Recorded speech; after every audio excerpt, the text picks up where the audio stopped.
तो ज्यादा डिले नहीं करते हैं, क्लास की शुरुआत करते हैं। सिंपल इंटरेस्ट में इंस्टॉलमेंट मैंने आपको अलग से सिखा दिया था, और ये कंपाउंड इंटरेस्ट हम पढ़ रहे हैं। तो इसके इंस्टॉलमेंट के क्वेश्चन हम सोल्व करेंगे। दोनों का अब लॉजिक सेम होता है, लेकिन करने के तरीका अलग होता है।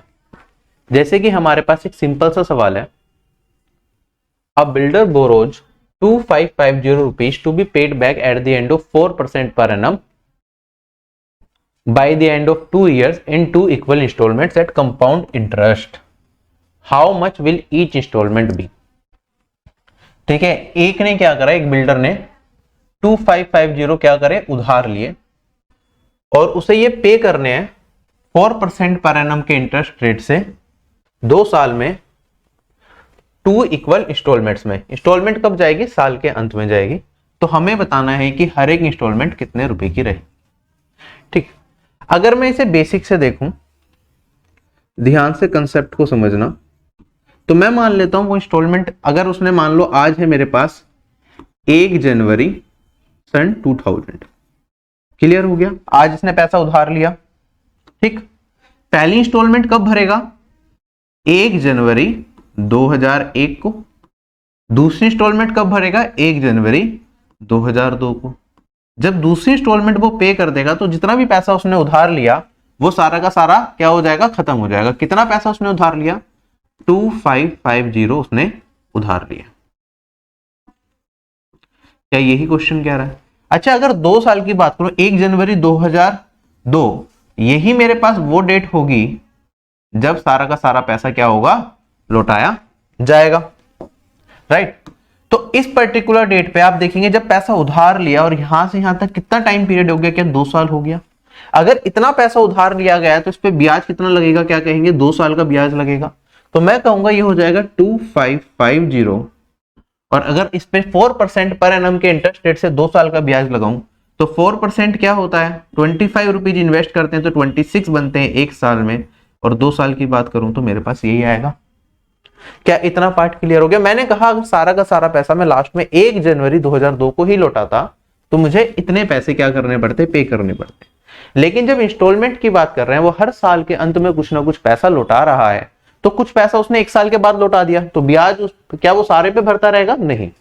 तो मैं ये कहता हूं कि वो बंदा क्या करता है, मैं यही मान के चलूंगा कि वो लास्ट में सारे के सारे पैसे लौटाएगा। जो पहली इंस्टॉलमेंट है से मान लेते हैं x रुपीज की है, उसने x रुपीज किसी और बैंक में दे दिए 1 जनवरी 2001 को, और जिससे उधार लिया था उसे इस डेट को ही सारा पैसा लौटाएगा। तो x रुपए अगर उसने 1 जनवरी 2001 को किसी दूसरे बैंक में जमा कराए और वहां से 1 जनवरी 2002 जब उसे लोन लौटाने की बारी आई, लौटाने हैं, तो ये कितना बन चुका होगा। आप कहेंगे सर ब्याज की दर थी मेरे पास 4%, ये 4% से वैल्यू बढ़ जाएगी, तो मैं कहूंगा इस पे 1 साल का ब्याज मिलेगा मुझे, तो ये कितना हो जाएगा, x इंटू में 26/25। या फिर मैं कह सकता हूं जो पैसा 1 जनवरी 2001 को चुकाया गया, 1 जनवरी 2002 जब सारा पैसा लौटाया जा रहा है, उस टाइम पे क्या होगा, इसकी जो उस टाइम पे वैल्यू होगी वो होगी x इंटू में 26/25। और जो पैसा 1 जनवरी 2002 को ही लौटाया जा रहा है उस पर तो कोई ब्याज मिलेगा नहीं, तो उसकी वैल्यू मेरे पास x के बराबर ही होगी। क्या ये छोटी सी चीज आपको समझ में आ गई? तो जो पहले का पैसा है, आप मान लो कि आप अलग बैंक में जमा करा रहे हैं और इस पर्टिकुलर डेट को ही आपको सारा पैसा देना है, उससे आप सोच सकते हैं। वरना आप इस तरीके से देख सकते हैं कि हमने 1 साल पहले ये पैसा लौटाया, तो इस पे 1 साल का ब्याज भी तो लगेगा इस पर्टिकुलर डेट तक, और इस पर्टिकुलर डेट पे हमने सारे पैसे को इक्वल कर दिया। सोल्व करके यहां पे मैं x का मान निकाल सकता हूं।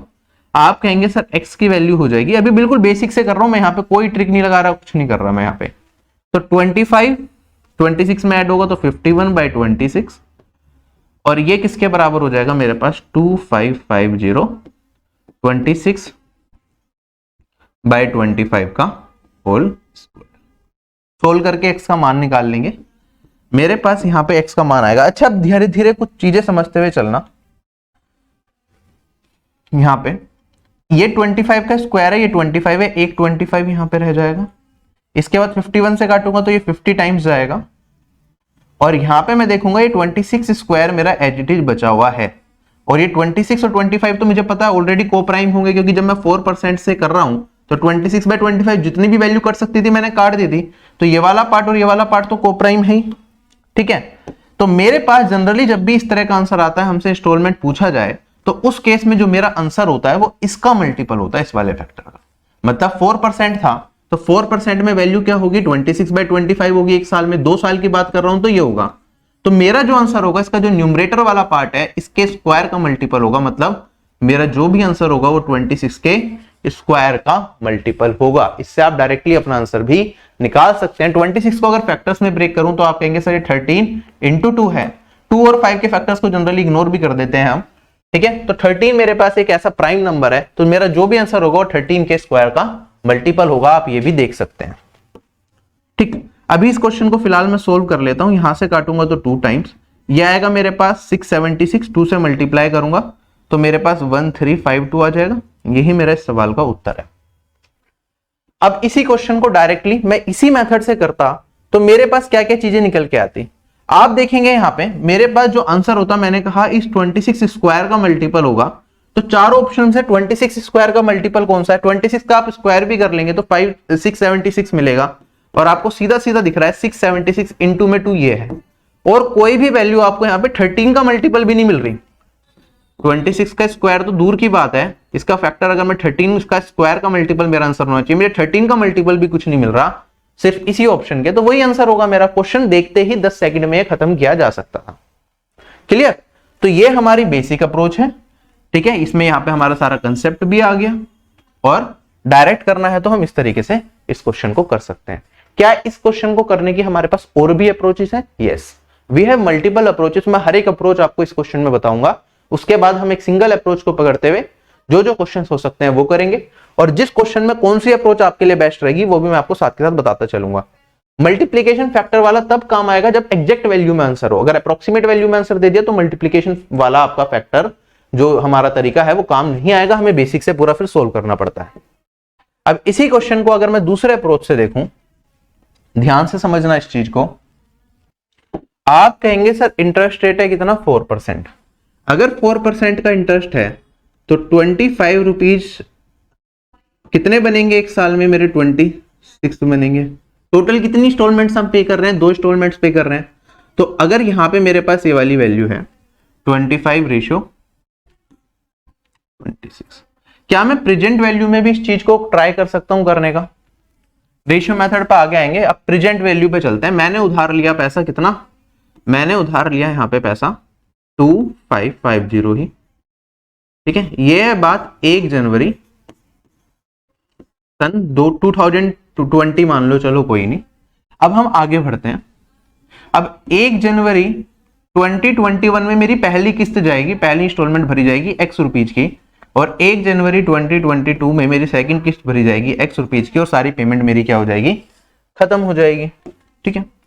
अच्छा, अगर मैंने इतना पैसा आज उधार लिया है, मैं इस पर्टिकुलर डेट से कंपेयर करने की बात करूं। अभी थोड़ी देर पहले हम फ्यूचर वैल्यू को इक्वल कर रहे थे, मैं प्रेजेंट वैल्यू को भी इक्वल कर सकता हूं। मैं कहूंगा कि सर रेट ऑफ इंटरेस्ट कितना है, 4%। 4% का मतलब क्या हो गया, 25 रुपीज इन्वेस्ट करोगे तो एक साल में कितना बनेगा, 26 बनेगा। तो जब मैं x रुपीज पे कर रहा हूं तो एक्चुअली में कितना पे कर रहा हूं? अगर मैंने उधार प्रिंसिपल इतना लिया था तो मुझे कितना देना पड़ेगा एक साल के बाद प्रिंसिपल को चुकाने के लिए? 26 रुपीज देने पड़ेंगे। तो 26 किसे रिप्रेजेंट करेगा? क्या ये x 26 रेशियो x को रिप्रेजेंट करेगा? और मैं 25 रेशियो वो पार्ट निकल के आएगा मेरे पास प्रिंसिपल का, जो यहां पे एक्चुअली में जिससे उधार लिया था उसे वापस किया जा रहा है ना। तो मैं कहूंगा यहां पे अगर x रुपए दे रहा हूं तो ये कितना हिस्सा मैं लौटा रहा हूं जो मैंने उधार लिया था? आप कहेंगे सर x/26 इंटू 25। ये कब की बात हुई, 1 साल बाद की हुई, जब मैंने उधार जो चुकाया।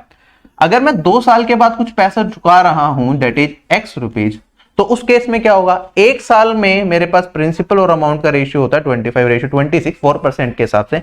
2 साल का करूंगा तो क्या हो जाएगा ये, तो 625, या फिर मैं कह सकता हूं 25 का स्क्वायर रेशियो मेरे पास 576, 26 का स्क्वायर डायरेक्टली लिख लो, खाली स्क्वायर में लिखते हैं, भी चीजों को समझना है बस हमें, ठीक। तो अगर मैं बात करूंगा 26 का स्क्वायर किसे रिप्रेजेंट करेगा, इस वैल्यू को जो मैं पे कर रहा हूं, और ये कितने पैसे को चुकाएगा, मेरे कितना उधार ये मेरा खत्म करेगा, ये 25 स्क्वायर खत्म करेगा। 26 स्क्वायर अगर x को रिप्रेजेंट कर रहा है तो मेरे पास 1 रेशियो किसे रिप्रेजेंट करेगा, डिवाइडेड बाय 26 स्क्वायर, और यहां पे ऊपर से मल्टीप्लाई करना पड़ेगा 25 स्क्वायर। तो मैंने टोटल कितना प्रिंसिपल चुकाया, इतना और इतना एक्चुअल वैल्यू में प्रेजेंट के केस में, और ये किसके बराबर था, ये 2550 के बराबर था। अगर आप इसे सोल्व करेंगे फिर से आपके पास सेम रिजल्ट निकल के आएगा जो इस क्वेश्चन में निकल के आया था। ठीक, तो आप प्रेजेंट वैल्यू से करना चाहें प्रेजेंट वैल्यू से, फ्यूचर वैल्यू से करना चाहें फ्यूचर वैल्यू से। जनरली जब हमसे क्या पूछा है, इंस्टॉलमेंट पूछिए कितनी इंस्टॉलमेंट है, तो हमारे लिए जो मेथड बेस्ट रहता है वो रहता है फ्यूचर वैल्यू वाला। ठीक है, कभी कभी हमसे क्या पूछ लेता है, प्रिंसिपल जब हमसे पूछ लेता है क्वेश्चन के अंदर, तो हम प्रेजेंट वैल्यू से क्वेश्चन को सोल्व करते हैं। कंसेप्ट क्लियर हुआ या नहीं हुआ, दोनों एक ही बात है, इसे सोल्व करोगे तब भी मेरे पास सेम ही रिजल्ट निकल के आएगा।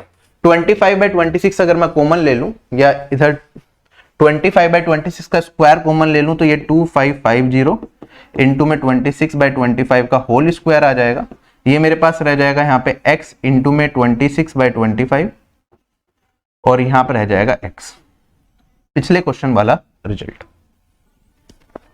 चलो आगे, ये अभी हम आगे यूज करेंगे क्वेश्चंस में, तो आपको और अच्छे तरीके से समझ में आएगा।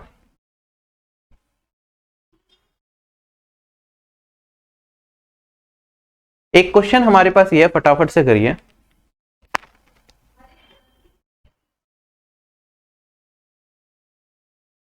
क्वेश्चन में क्या आता है, कमल ने 6800 रुपीज उधार लिए जो 2 इक्वल इंस्टॉलमेंट में उसे पे करने हैं। कंपाउंड इंटरेस्ट पे रेट ऑफ इंटरेस्ट 12 1/2% दे रखा है, तो हमें बताना है अमाउंट ऑफ ईच इंस्टॉलमेंट क्या रहेगा। ठीक है, अगर 2 इंस्टॉलमेंट देनी है, जो आखिरी इंस्टॉलमेंट होगी उस पर कोई ब्याज नहीं लगेगा, जो सेकंड लास्ट इंस्टॉलमेंट होगी उस पर 1 साल का ब्याज लगेगा। तो आप कहेंगे सर 12 1/2% रेट है, तो 1/8 मतलब 9/8, इसकी फ्यूचर वैल्यू ये हो जाएगी। तो टोटल मैंने इतना पैसा पे करा, ये किसके बराबर हुआ, कितने पैसे उधार लिए थे, 6800 रुपीज उधार लिए थे, इस पे 2 साल के बाद मैंने चुकाए हैं, तो 2 साल का ब्याज लगेगा 9/8 का होल स्क्वायर। क्या यही मेरा इस क्वेश्चन का आंसर आएगा? अब आप कहेंगे सर इसे सोल्व करूंगा ना मैं, तो मेरे पास जो आंसर होगा वो 9 स्क्वायर का मल्टीपल होगा।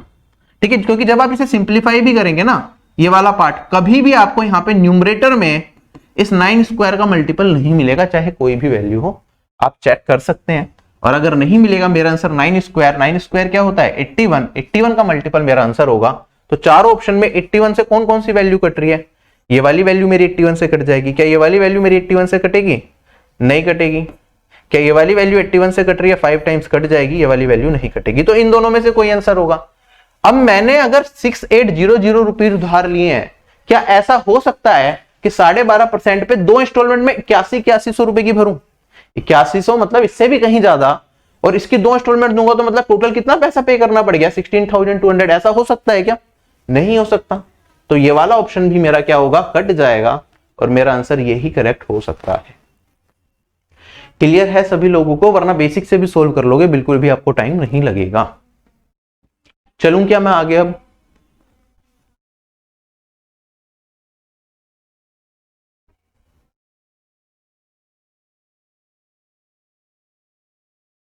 एक और सवाल मेरे पास, जैसे ये वाला सवाल है, कमल ने क्या करा, 6620 रुपीज उधार लिए, इसे 3 इक्वल इंस्टॉलमेंट में उसे पे करने हैं, रेट ऑफ इंटरेस्ट 10% दे रखा है, तो हमें बताना है कि हर एक इंस्टॉलमेंट कितने रुपए की रहेगी।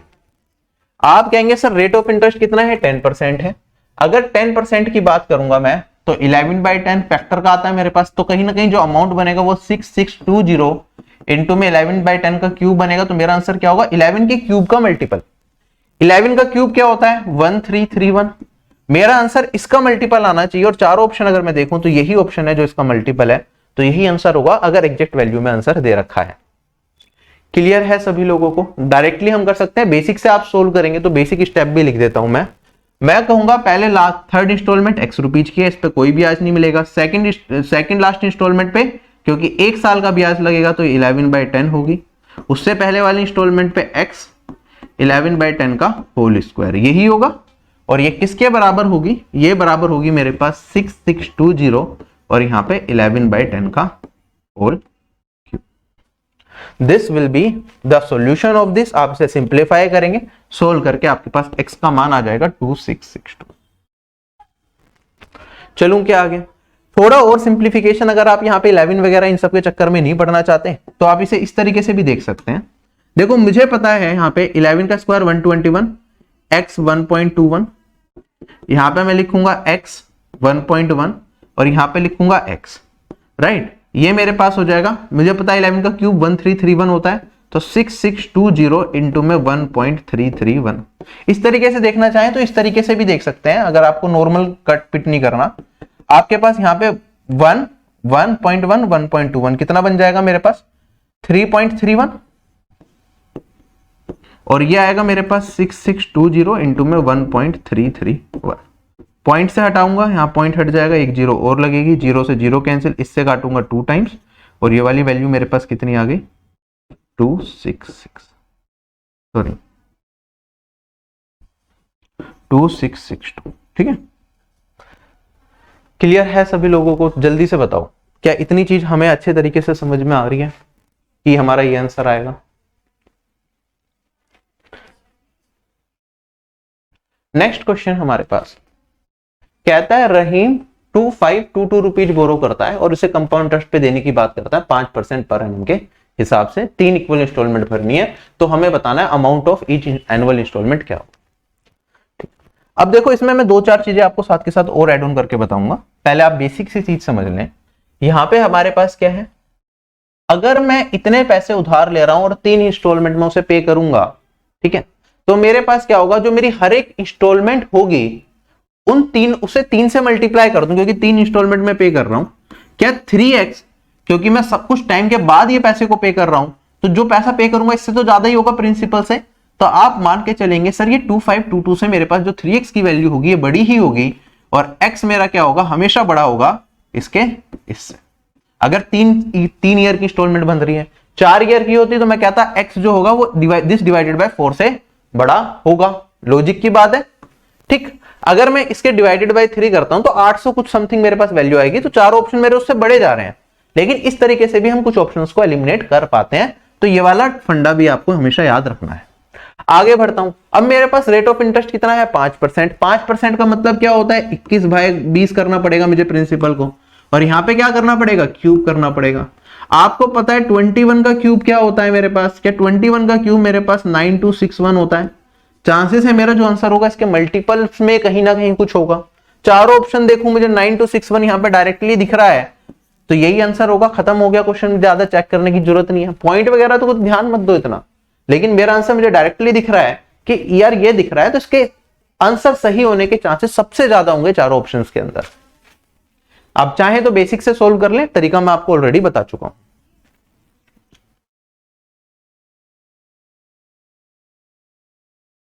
बाद में देखने का ऑप्शन कैसा अवेलेबल होता है लाइव क्लास का, CGL 2023 टीयर 2 क्लासेस में जाओगे, वहां पे आपको सारी लाइव क्लासेस दिखेंगी जो अभी हो रही हैं। नेक्स्ट क्वेश्चन हमारे पास CGL 2022 टीयर 2 का सवाल है।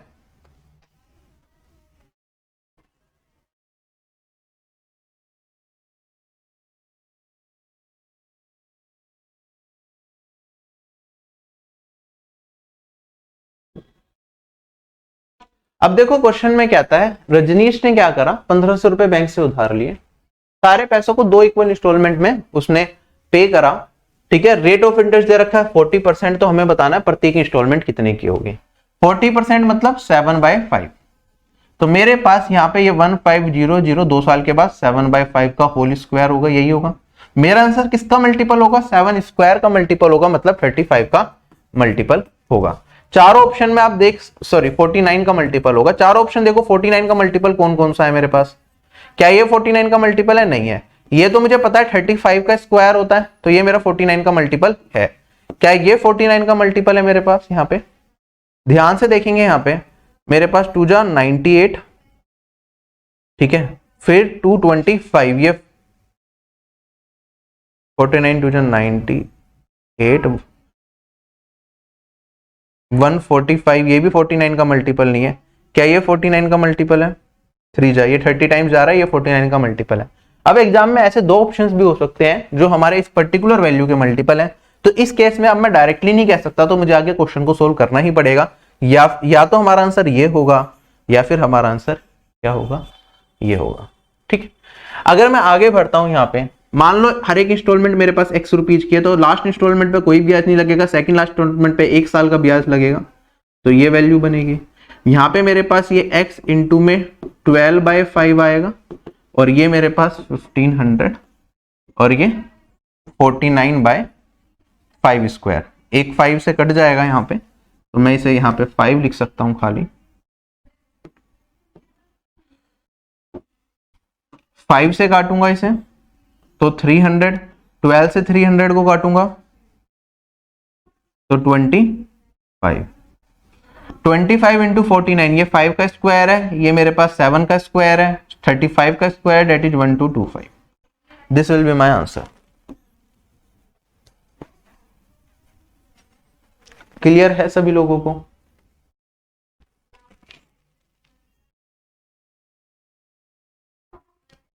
अब कुछ लोग रेशियो मेथड से भी इस तरह के क्वेश्चंस को करते हैं, तो हम रेशियो मेथड भी सवाल में यूज कर सकते हैं। जो दो मेथड बताए थे, एक तीसरा मेथड अगर आप रेशियो मेथड यूज करना चाहें तो वो भी यूज कर सकते हैं, वो भी काफी लोग यूज करते हैं। जैसे मैंने कहा मेरा जो है इंटरेस्ट रेट कितना है, 40% का है, तो 5 रुपीज कितने बनेंगे, 7 बनेंगे। 2 साल में पैसे पे कर रहे हैं। 1 साल की बात होती तो कुछ ऐसा होता, 2 साल की बात करेंगे तो हम कहेंगे 25 कितना बन जाएगा मेरा, 49 बन जाएगा 2 साल में, ऐसा कुछ होगा। अच्छा फटाफट से बताओ, अगर मैं किस्त की बात कर रहा हूं तो पहली और दूसरी किस्त क्या मेरी बराबर होंगी? इंस्टॉलमेंट्स मेरी दोनों बराबर होंगी। ठीक है, मैंने आज कुछ पैसा बोरो किया, 1 साल के बाद पहली इंस्टॉलमेंट भरी, दूसरे साल के बाद मैंने दूसरी इंस्टॉलमेंट भरी। ठीक है, दूसरी इंस्टॉलमेंट में क्या होगा, मैं 49 रुपीज मुझे भरने पड़ेंगे अगर मुझे क्या करने हैं, 25 रुपीज पे करने हैं। फर्स्ट इंस्टॉलमेंट में मुझे 7 रुपीज पे करने पड़ेंगे अगर 5 रुपीज पे करने हैं। क्वेश्चन के हिसाब से अगर मैं चलूं तो मेरे पास दोनों केसेस में क्या मैं इंस्टॉलमेंट सेम पे कर रहा हूं, सेम पे कर रहा हूं, तो मैं कहूंगा ये 49 है, इसे भी 49 बना लेता हूं, इसमें भी 7 से मल्टीप्लाई कर देता हूं। तो मेरे पास जो पहले केस में आएगा 49 रुपीज मुझे पे करने पड़ेंगे, किसके लिए, 35 के लिए, और सेकंड केस में मुझे 49 पे करने पड़ेंगे कितने के लिए, 25 के लिए। क्या यही होगा?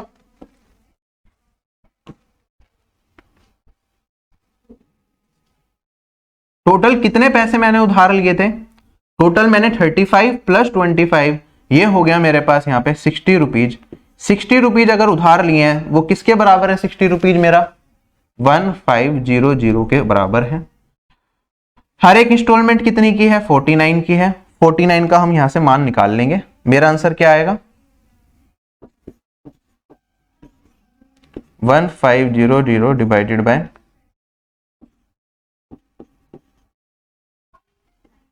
क्लियर, यहां से काटूंगा तो मेरे पास ये 25 और ये वाली वैल्यू कितनी आ जाएगी, 122। क्या इस तरीके से भी क्वेश्चन को देखा जा सकता है?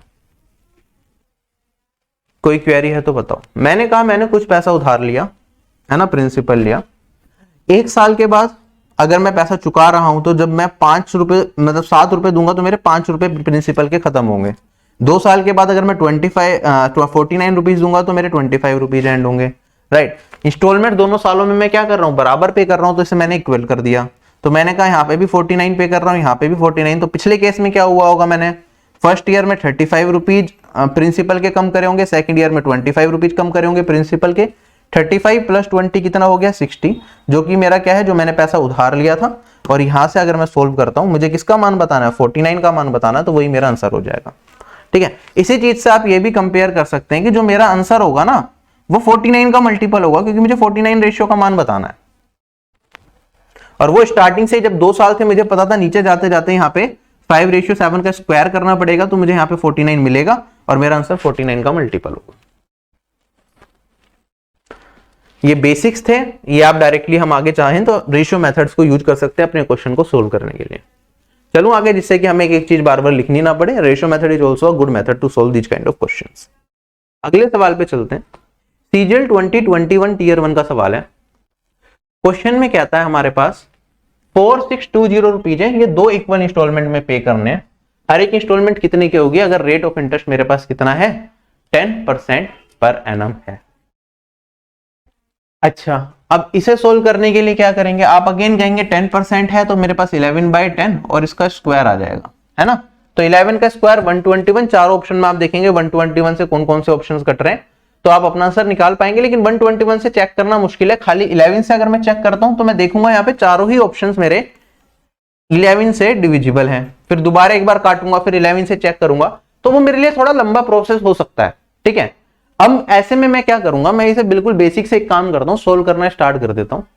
अगर रेट ऑफ इंटरेस्ट 10% है तो 10 का कितना बनेगा, एक साल में 11, 2 साल में 100 और ये 121। मैंने कितना पैसा उधार लिया है, 4620 अमाउंट उधार दिया है। जब मैं यहां पे सेकंड ईयर के अंदर, फर्स्ट ईयर के बाद कुछ दे रहा हूं, सेकंड ईयर के बाद कुछ दे रहा हूं, 121 रुपए मुझे पे करने पड़ेंगे 100 रुपए को चुकाने के लिए। फर्स्ट ईयर में 11 रुपए पे करने पड़ेंगे 10 रुपए को चुकाने के लिए। तो अभी से भी 121 बना दूं, क्योंकि इक्वल इंस्टॉलमेंट में पे कर रहा हूं, तो यहाँ पे मुझे 11 से मल्टीप्लाई करना पड़ेगा। अब यहाँ पे आप चाहें तो आपको पूरा सोल्व करने की जरूरत नहीं है, आप कहेंगे सर 11 इंटू 10, 110 यहाँ पे करे, 100 यहाँ पे पे करे, तो 110 प्लस 100 ये आ गया 210। ये किसे रिप्रेजेंट करेगा, ये मेरे जो पैसा मैंने उधार लिया था इसे रिप्रेजेंट करेगा 4620 को। और मुझे किसका मान बताना है, हर एक इंस्टॉलमेंट, डेट इज 121 रेशियो। इससे काटूंगा 0 से 0 एलिमिनेट होगा, 21 से सेट काटूंगा तो मेरे पास ये 42 टाइम्स जाएगा। 42 इसमें मल्टीप्लाई करूंगा तो यूनिट डिजिट क्या आएगी, चारों ऑप्शन में यूनिट डिजिट 2, दो ऑप्शंस में दे रखी है, कोई दिक्कत नहीं है, मल्टीप्लाई कर लो, 42 बन जा 42, 4 कैरी फॉरवर्ड 84, 88, 8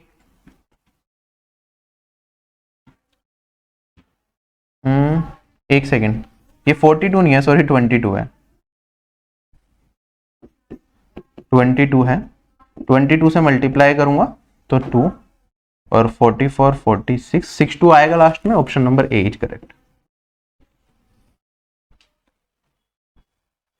क्लियर है सभी लोगों को?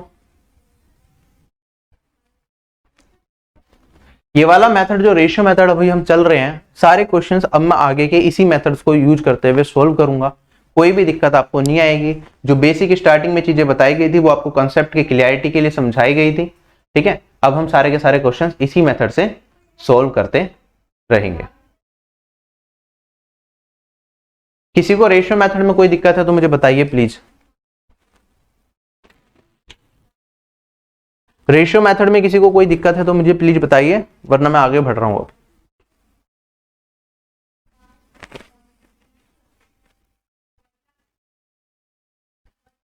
नेक्स्ट क्वेश्चन सीजीएल 2021 टीयर 1 का ही है। कुछ पैसे उधार लिए गए और उन्हें 2 इक्वल इंस्टॉलमेंट में दिया गया। हर एक इंस्टॉलमेंट मेरी कितने की थी, 980 रुपीज की थी। ठीक है, 4% का कंपाउंड इंटरेस्ट है, तो हमें बताना है कितने पैसे उधार लिए गए थे। ठीक है, ये वैसे मुझे आगे कराना चाहिए, सम बोर्ड वाले क्वेश्चंस आ गए तो हम आगे करेंगे। ये वाला क्वेश्चन ट्राई करो। हमारे पास 6000 रुपीज है, ये हमें 2 इक्वल इंस्टॉलमेंट में पे करने हैं। हर एक इंस्टॉलमेंट साल के अंत में जाएगी। रेट ऑफ इंटरेस्ट मुझे 2% का दे रखा है, तो मुझे बताना है कि अप्रोक्सीमेटली मेरा क्या आंसर आएगा, हर एक इंस्टॉलमेंट मेरी कितने की होगी। अब यहाँ पे एक बहुत प्यारा सा कंसेप्ट हम सीखेंगे। आप देखेंगे अगर मैं बेसिक से करता हूं, 2% मतलब 100 का 102, 50 का कितना हो जाएगा, 51 हो जाएगा एक साल में। 2 साल में मेरे पास 2500 का 51 का स्क्वायर करूंगा तो मेरे पास 2601 आ जाएगा। ठीक है, और मुझे यहाँ पे इक्वल इंस्टॉलमेंट है तो यहाँ पे 51 से मल्टीप्लाई और यहाँ पे भी 51 से मल्टीप्लाई करना पड़ेगा। राइट, प्रिंसिपल कितना है मेरे पास, प्रिंसिपल दे रखा था यहाँ पे जितना हमने उधार लिया, डेट इज 6000, तो वो किसके बराबर होगा, 2500 2550, तो ये 5050 किसको रिप्रेजेंट कर रहा है, ये रिप्रेजेंट कर रहा है 6000 को, और हमें वैल्यू बतानी है 2601 की। ये बेसिक मैं दिखा रहा हूं, अभी डायरेक्ट इस क्वेश्चन का आंसर हम ऑप्शन से कर सकते हैं, अभी हम देखेंगे।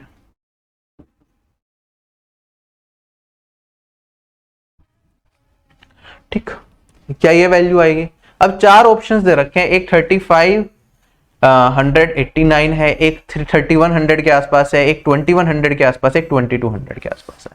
फटाफट से बताओ, अगर मैं खाली ऑप्शंस देखता, मुझे टोटल 6000 रुपए पे करने हैं 2 इंस्टॉलमेंट में, तो क्या जो मेरी हर एक इंस्टॉलमेंट होगी, इसे 2 से डिवाइड करूंगा तो हर एक इंस्टॉलमेंट मेरी 3000 से ज्यादा होगी, आप कह सकते हैं। तो ये दोनों ऑप्शंस तो मेरे एलिमिनेट हो गए। ठीक है, अब बचे ये दोनों, इन दोनों में से कोई आंसर आएगा।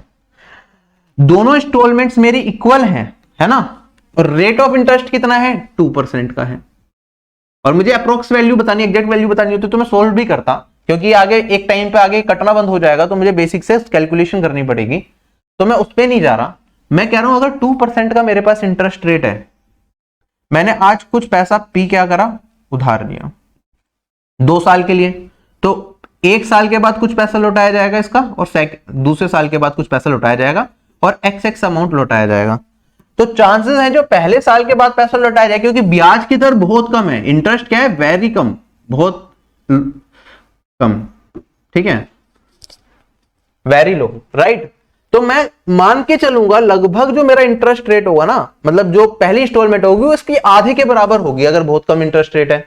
तो मेरी जो पहली इंस्टॉलमेंट होगी ना 6000 है अगर ये, तो आप मान के चले अप्रोक्सीमेटली इसकी मेरे पास लगभग ये 3000 के आसपास होगी, ये थोड़ी सी ज्यादा आप मानना चाहें तो मान सकते हैं। तो मेरे पास ओवरऑल अगर आप देखेंगे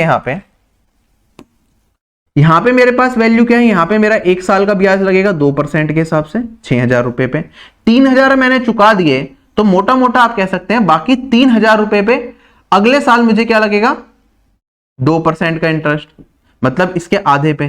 तो यहां पे मेरे पास 6000 रुपए पे 2%, जो टोटल इंटरेस्ट में अप्रोक्सीमेट वैल्यू निकालने की कोशिश कर रहा हूं। और मैंने कहा कि चलो जब पहली इंस्टॉलमेंट भरेगी, मोर और लेस मेरा सारा का सारा पैसा, आधा पैसा चला गया होगा, तो मेरे पास 3000 रुपीज पे कितना, 2%। अब यहां पे मैं 6000 को दोनों जगह से कॉमन ले लूं, तो मैं कहूंगा 6000 पे मुझे कितना लग रहा है, लगभग 3%।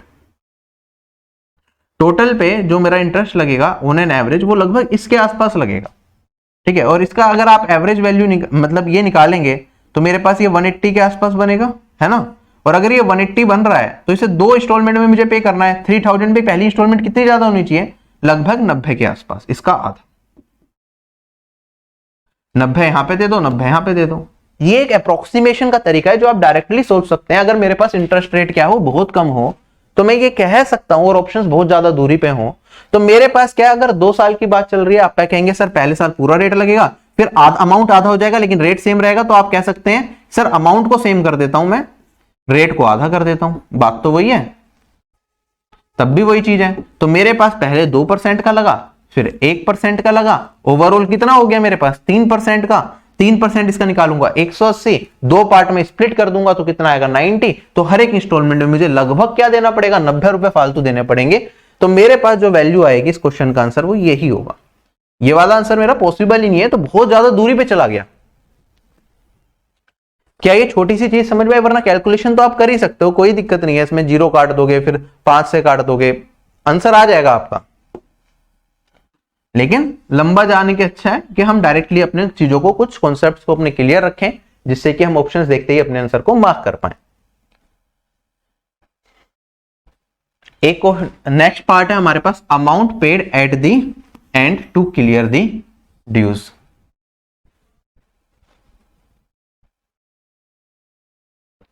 करो ये वाला क्वेश्चन ट्राई।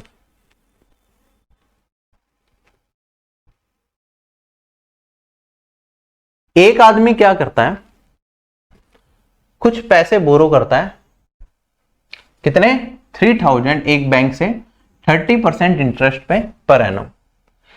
ये 1000 रुपीज साल के अंत में पे करता है। हमें बताना है अगर उसे 3 साल में सारे पैसे चुकाने हैं तो 3rd ईयर के एंड में उसे कितने पैसे चुकाने पड़ेंगे, जिससे कि उसका सारा का सारा जो भी पुराना बैलेंस है वो क्लियर हो जाए। अगेन 2 मेथड है मेरे पास क्वेश्चन को करने के। ध्यान रखना, जब हम कंपाउंड टेस्ट के क्वेश्चंस करते हैं, जब हम बीच में कुछ पैसा देते हैं, तो वो अमाउंट में से डिडक्ट होता है, मतलब प्रिंसिपल प्लस इंटरेस्ट में से डिडक्ट होता है, ना कि खाली प्रिंसिपल में से, जो कि सिंपल इंटरेस्ट में होता था। तो पहला तरीका तो मेरा डायरेक्ट है, अगर मैं बीच बीच में कुछ पैसे दे रहा हूं, 3000 रुपीज उधार लिए, 30% इंटरेस्ट लगेगा, तो 1 साल के बाद क्या होगा, 1 साल के बाद आप कहेंगे सर 3000 का मेरे पास बन जाएगा यहां पे 30% इंटरेस्ट, मतलब 30 × 30 900 रुपीज से मेरी वैल्यू बढ़ेगी, और ये हो जाएगा 3900। अब 1 साल के बाद पर्सन ने क्या करा, यहां पे 1000 रुपए पे कर दिया, ठीक है। तो मेरे पास वैल्यू कितनी बची, मेरे पास वैल्यू बची 2900। फिर क्या होगा, फिर मेरे पास ब्याज लगेगा 30% के हिसाब से, क्योंकि अब ये वाला पैसा है, इस पे 30% का इंटरेस्ट लगवाऊंगा, तो मेरे पास वैल्यू क्या आएगी, इसको मेरे को एक तरीके से 1% इतना होगा, इसका 130% निकालना है, या तो आप 30% का मान निकाल ले, वरना डायरेक्टली 29 इंटू में 130 कर दें, ये वाली वैल्यू बनेगी मेरे पास। तो यहां पे मेरे पास वैल्यू आएगी 0 7 11 कैरी फॉरवर्ड 26 37। अब उसे हमें बताना था, अब 1 साल हो गया था यहां पे फिनिश, उसने इतने पैसे जुटाए फर्स्ट ईयर के बाद। फिर सेकंड ईयर की बात करता हूं, तो उसने कुछ इस तरीके से करा, उसके पास इतने पैसे हैं।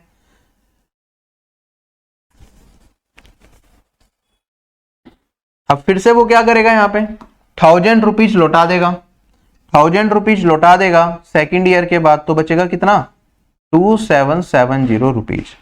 अब इस पे क्या होगा, इस पे फिर से क्या होगा, 30% के हिसाब से ब्याज लगेगा। अगर इस पे 30% की वैल्यू मैं फिर से बढ़ा दूंगा, तो मेरे पास क्या वैल्यू निकल के आएगी, मेरे पास वो पैसा निकल के आएगा जो 30 साल के अंत में मुझे चुकाना पड़ेगा, जिससे कि सारे के सारे ड्यूज क्या हो जाए, क्लियर हो जाए। 30% इसका निकाल लूं, या फिर मैं डायरेक्टली कह सकता हूं इसका 130% निकाल लें। इसका 130% क्या होगा, 277 इंटू में 13, यही वैल्यू आएगी। 13 7 जा 91, 4 ऑप्शन में 1, 2 ऑप्शन में आ रहा है, डायरेक्टली नहीं कर सकते। मेरे पास 9 कैरी फॉरवर्ड होगा 0, फिर मेरे पास यहाँ पे 10 कैरी फॉरवर्ड होगा 36। तो 3 साल के बाद इतने पैसे चुकाने पड़ेंगे, जिससे कि हमारा कोई भी ब्याज ना बचे या कोई भी अमाउंट ना बचे। दोबारा एक बार क्वेश्चन को रिपीट करूंगा, चीजें क्लियर हो जाएंगी, फिर सेकंड मेथड से भी बता दूंगा, वरना ये वाला मेथड अपने आप में ठीक है अगर सिंपल वैल्यूज हो तो। मैंने कहा मेरे पास 3000 रुपीज थे, रेट ऑफ इंटरेस्ट था 30%, तो 30% निकाला इसका 900, तो मेरे पास आ गया इतना। हर साल हम 1000 रुपए पे कर रहे हैं वापिस, तो 1000 रुपए इसमें से घटा दिए, तो अब मेरे पास बचे इतने पैसे 1 साल के बाद जो लौटाने हैं। अब अगली पेमेंट जो होगी अगले साल होगी, तो इस पे 30% का ब्याज लगेगा, इस पे 30% लगा दिया ब्याज, तो मेरे पास ये वैल्यू आई। अब सेकंड ईयर के एंड में फिर हमने 1000 रुपीज दे दिए, तो बचे कितने, इतने सेकंड ईयर के एंड में। थर्ड ईयर के एंड में कितने लौटाने पड़ेंगे, अगर सारे पैसे लौटाने, आप कहेंगे सर जो सेकंड ईयर के एंड में पैसा है इस पे भी 30% का ब्याज लगेगा और वो उसमें जोड़ना पड़ेगा, तो मेरे पास अमाउंट अभी जो 3 साल थर्ड ईयर के एंड में जो पैसे देने हैं वो है 3601, और 3601 मुझे लौटाने पड़ेंगे सारे ड्यूज क्लियर करने के लिए। क्लियर, तो ऑप्शन नंबर मेरा क्या हो गया, ए करेक्ट हो गया। वे 1 ये हमारा क्या है इस क्वेश्चन को करने का एक तरीका। आप चाहें तो इसे ट्रेडिशनल मेथड से भी कर सकते हैं, जो मैंने आपको अभी थोड़ा सबसे पहले क्लास के स्टार्टिंग में बताया था, उससे करेंगे तब भी हमारा आंसर आ जाएगा। कभी भी कंफ्यूज नहीं होना, मेथड कोई भी फॉलो करो, आंसर आपका सबसे आएगा। तब एक किसी भी तरीके से करें, एक ही चीज को वो डिनोट करते हैं। जैसे कि अगर मैं यहां पे बात करता हूं, टोटल कितने पैसे उधार लिए 3000, कितने साल के बाद देने हैं 3 साल के बाद, रेट ऑफ इंटरेस्ट है मेरे पास 30% का, तो मुझे कितने पैसे पे करने पड़ेंगे, आप कहेंगे सर 13/10 का क्यूब। क्या इतने पैसे पे करने पड़ते अगर 3 साल के बाद ही पे करता। थर्ड ईयर के एंड में, फर्स्ट ईयर के एंड में मैं कुछ पे करूंगा, सेकंड ईयर के एंड में और थर्ड ईयर के एंड में कुछ पे करूंगा। कहता है थर्ड ईयर के एंड में बताओ कितने पैसे पे करने पड़ेंगे जिससे कि मेरे सारे ड्यूज क्लियर हो जाएं, तो मैंने कहा एक्स पे करने पड़ेंगे। सेकंड ईयर के एंड में कितने पे करें, 1000 रुपीज पे करें। रेट ऑफ इंटरेस्ट है मेरे पास 30% का, तो इसका कितना हो जाएगा, क्या ये 13/10। फ्यूचर वैल्यू इसकी 1 साल के बाद जब मुझे पैसे लौटाने हैं इसकी वैल्यू ये बनेगी। और जो पैसे मैंने फर्स्ट ईयर के एंड में पे करे वो भी 1000 रुपीज थे, और इसकी फ्यूचर वैल्यू कितनी होगी, आप कहेंगे सर 2 साल की बात चल रही है, 13/10 का होल स्क्वायर, क्योंकि इसके और जब पैसे लौटाए गए इसके बीच में 2 साल का गैप है, तो 2 साल का ब्याज लगेगा। सोल्व करके क्या मैं एक्स की वैल्यू निकाल सकता हूं, और ये वाला मेथड जब सेम पेमेंट हम कर रहे हैं तो ये वाला मेथड हमारा बेस्ट रहता है। अब क्यों रहता है ये भी आपको समझ में आएगा। आप कहेंगे सर जब सीधी सीधी बात है, जब मैं एक्स का मान निकालूंगा ना, चारों ऑप्शन दे रखे हैं, यहां पे 13/10 का क्यूब है, यहां पे 13/10 है, यहां पे 13/10 का स्क्वायर है, ये वाला पार्ट मेरा उधर जाके सब्ट्रैक्ट होगा। क्या 13/10 कॉमन आ जाएगा, क्या 13/10 को कॉमन ले सकता हूं मैं, मेरे पास वैल्यू बनेगी 3000 13/10 का होल स्क्वायर, यहां पे माइनस में ये यहां पे 1000 13/10 और यहाँ पे वैल्यू बनेगी मेरे का माइनस में 1000। क्या यही मेरा इस क्वेश्चन का आंसर है? One liner. अब अगर ये चीजें आ रही हैं तो क्या डिनोमिनेटर में मुझे कभी 13 का मल्टीपल मिलेगा यहाँ पे सोल्व होने के बाद? नहीं मिलेगा, सीधी सी बात है। और 13 का मल्टीपल अगर मुझे नहीं मिलने वाला मेरे भाई, तो मेरा आंसर 13 का मल्टीपल होगा। जो यहाँ पे इंटरेस्ट रेट था 30%, 30% से क्या होता है 13/10, ये फैक्टर बनता है। तो 13 का मल्टीपल यहाँ पे मेरे पास सिंगल 13 का मल्टीपल मेरा आंसर होगा। और अगर आप चारों ऑप्शंस में देखें 13 का मल्टीपल क्या है, ये मेरा 13 का मल्टीपल है। क्या ये मेरा 13 का मल्टीपल है? 13 1 जा 13, 110, 8 जा 69, 13 का मल्टीपल नहीं है, 13 का मल्टीपल नहीं है। क्या ये मल्टीपल है? 26, 116, ये भी 13 का मल्टीपल नहीं है। क्वेश्चन खत्म। जैसे आपने देखा कि यहाँ पे 13 13 इधर भी है, इधर भी है और इधर भी है, और यहाँ नहीं आ रहा, तो मेरा आंसर जो रेट है इस 13 का मल्टीपल होगा, सिंगल 13 का मल्टीपल होगा। क्लियर हो गया? तो जब हमारे पास जो हर साल मैं पैसा लुटा रहा हूं वो एक फिक्स्ड वैल्यू हो, तो उस केस में जो मेरा आंसर आएगा, जो आखिरी पेमेंट मैं करूंगा, वो किसका मल्टीपल होगा? इस वाले पार्ट का मल्टीपल होगा। रेट ऑफ इंटरेस्ट से वो चीज हम निकाल सकते हैं। समझ आ गया सभी लोगों को? तो एक मेथड मैंने ये बताया, एक दूसरा मेथड ये वाला मेथड अपने आप में बहुत अच्छा मेथड है, लेकिन ये हम कब यूज करते हैं? जब हमारे पास क्या हो, डिफरेंट पेमेंट्स हम हर साल कर रहे हो, तो उस केस में ये वाला मेथड थोड़ा ज्यादा अप्रोप्रिएट हो जाता है। लेकिन ध्यान से करना होता है, कोई कैलकुलेशन की मिस्टेक हमारे पास ना हो। जैसे हमारे पास क्या कहता है, अमित ने क्या करा, 3000 रुपीज बोरो करे 10% रेट ऑफ इंटरेस्ट से, कंपाउंड इंटरेस्ट पे, ठीक है, 10% पे। हर साल के अंत में वो 1000 रुपीज पे करता है। ये तो हमें बताना है कितने रुपयों से पे करने चाहिए थर्ड ईयर के एंड में, जिससे कि उसके सारे के सारे ड्यू क्लियर हो जाए। बिल्कुल सिमिलर क्वेश्चन है, बट हमारे पास वैल्यू क्या आ गई यहाँ पे, 10% हो गया 30% की जगह। कैसे सोल्व करेंगे? 10% क्या होता है? 11/10 है ना। तो मेरा जो आंसर होगा वो 11 का मल्टीपल होगा। अगर एग्जैक्ट वैल्यू में आंसर है 11 का मल्टीपल, क्या ये 11 से कटेगा? नहीं कटेगा। क्या ये 11 से कटेगा? कट जाएगा। क्या ये 11 से कटेगा? नहीं कटेगा। क्या ये 11 से कटेगा? नहीं कटेगा। यही आंसर है।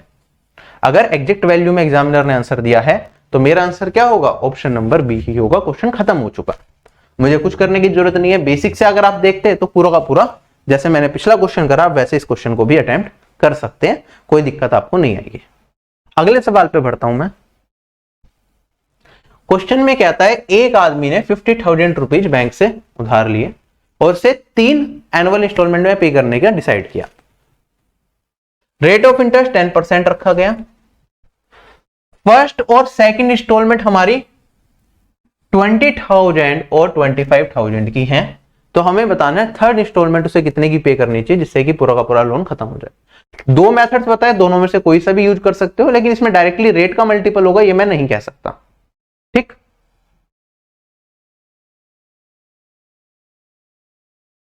रेट का मल्टीपल तो यहां पे भी हमारे पास निकल के आएगा, वैसे करेंगे ट्राई। अच्छा, यहाँ पे अगर मैं बात करता हूँ 10% क्या होता है? 11/10। थर्ड ईयर का ही पूछा है ना हमसे।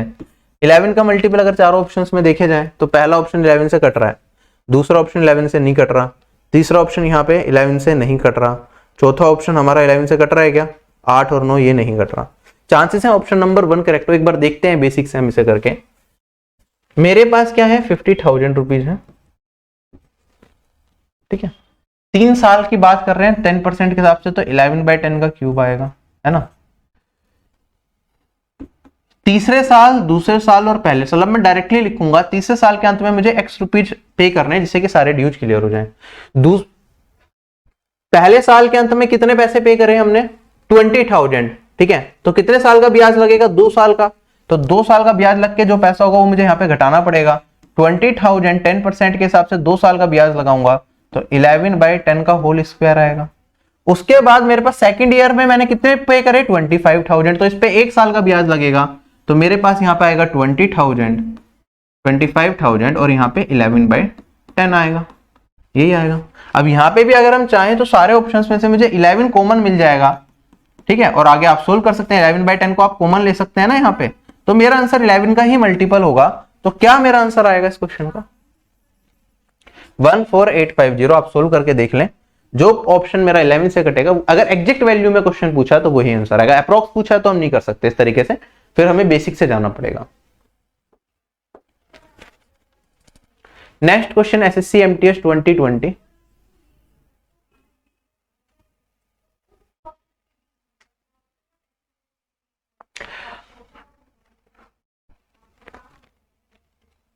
सिमिलर चीज मेरे पास अमित ने क्या करा, 8,000 रुपीज 10% के हिसाब से ले लिए 4 साल के लिए। पहले साल के अंत में 2800 रुपीज देता है, सेकंड ईयर के अंत में इतने रुपए देता है। तो हमें बताना है कि कितने रुपए उसे 4 साल के बाद देने चाहिए जिससे कि उसका सारा का सारा लोन खत्म हो जाए। तो मैं कहूंगा यहाँ पे 10% मतलब 11/10, जो मेरा आंसर होगा वो 11 का मल्टीपल होगा। 11 का मल्टीपल कौन से ऑप्शन में दिख रहा है मुझे? ये 11 का मल्टीपल नहीं है, ये 11 का मल्टीपल नहीं है, ये 11 का मल्टीपल है, ये 11 का मल्टीपल नहीं है। Option number C is correct. Basic से करेंगे तो कैसे करेंगे? मेरे पास वही चीज है, आप पूरा का पूरा सोल्व करेंगे। तो मेरे पास यहाँ पे 4 साल की बात चल रही है, 8,000 11/10 की क्या करूंगा मैं, पावर 4 कर दूंगा। ठीक है, इसमें अगर मैं घटाऊं यहाँ पे, ये पहले साल के अंत में कराए, 4 साल की बात चल रही है तो 3 साल का ब्याज लगेगा। 2800 11/10 की पावर 3। 2 इयर्स के एंड में ये पैसा पे कर रहा है तो 2 साल का ब्याज लगेगा 2600 11/10 का स्क्वायर। तो इतना पैसा हमारे पास जो है अभी लौटाना पड़ेगा उसे। This is my answer. तो 11/10 का होल स्क्वायर मेरे पास यहाँ पे कॉमन आएगा। तो मेरा आंसर देखो, अब इस क्वेश्चन में ध्यान रखना 11/10 का स्क्वायर है, क्योंकि हमारे तीसरे ईयर पे तो गई नहीं, डायरेक्ट चौथे ईयर का पूछ लिया हमसे, तीसरे ईयर में कुछ पैसा लौटाया नहीं गया। तो मेरा आंसर जो होगा वो 11 के स्क्वायर का मल्टीपल होगा, डेट इज 121। 11 का तो है ही, 11 का एक ही ऑप्शन है, लेकिन 11 स्क्वायर का देखूं तो मुझे यहाँ पे ये 11 स्क्वायर से भी घटेगा। आप चाहे तो चेक करके देखें।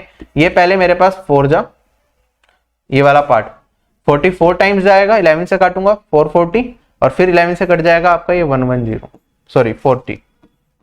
तो ये 121 से ये पूरा का पूरा डिविजिबल है, तो और आसान हो जाएगा मेरे लिए। आगे बढ़ता हूं। नेक्स्ट क्वेश्चन एसएससी सीजीएल का पूछा गया सवाल है। एक पर्सन ने 30,800 रुपीज बोरो करे 10% पर एनम के हिसाब से 3 साल के लिए कंपाउंड टेस्ट में।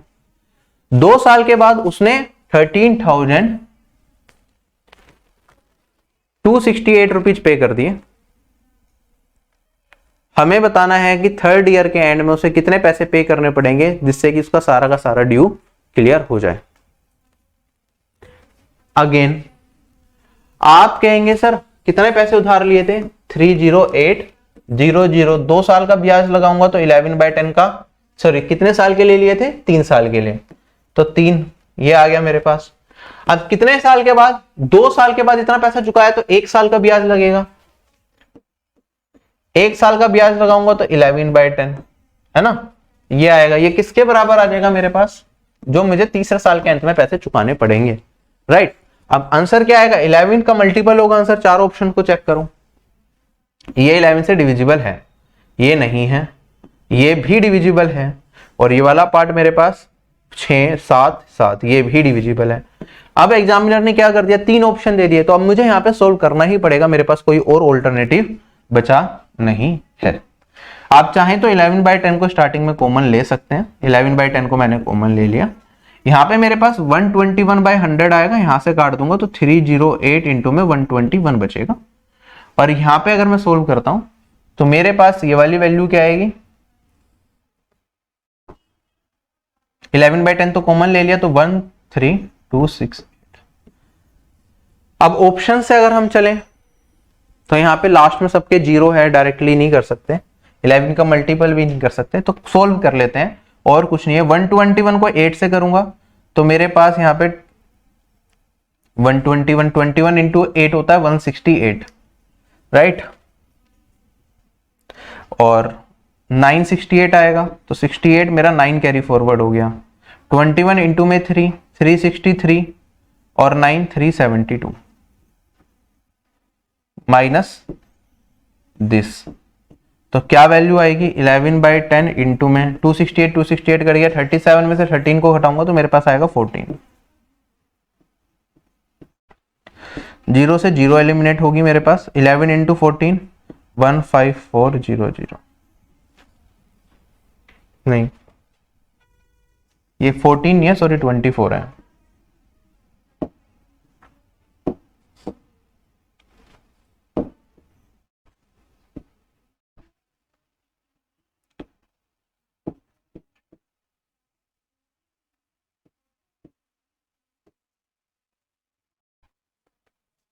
26400, ये मेरा इस क्वेश्चन का क्या होगा, आंसर होगा।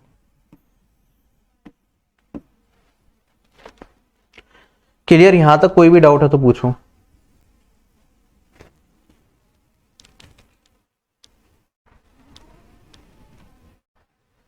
एप्टीट्यूड का लेवल ज्यादा नहीं है रिधि, ठीक है, लेवल सही है एग्जाम का। कहां पे -300 होगा?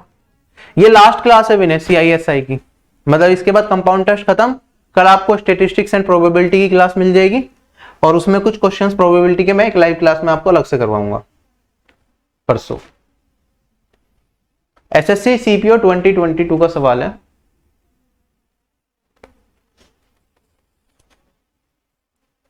अब देखो क्वेश्चन थोड़ा सा डिफरेंट पूछ लिया। एक पर्सन ने क्या करा, 50,000 उधार लिए 10% पर एनम के हिसाब। हर साल के अंत में वो क्या करता है, 15,000 रुपीज पे करता है at part of the payment of the loan and interest. आगे कहता है कि अभी भी वो बैंक को कुछ पैसे रह गए हैं इसके, तो वो कितने रहेंगे 3 साल के बाद जो उसे पे करने होंगे। कैसे सॉल्व करें? देखो 10% है मेरे पास, तीनों साल वो 15,000 दे रहा है, तो 50,000 पहले साल, मतलब टोटल उसे इतना पे करना है 3 साल के बाद। पहले साल जो पैसा पे करा उस पे 2 साल का ब्याज लगेगा, 15,000 पे 2 साल का ब्याज। फिर उससे अगले साल जो पे करेगा उस पे 1 साल का ब्याज लगेगा, और जो लास्ट में पे करेगा 15,000 उस पे कोई भी ब्याज नहीं लगेगा।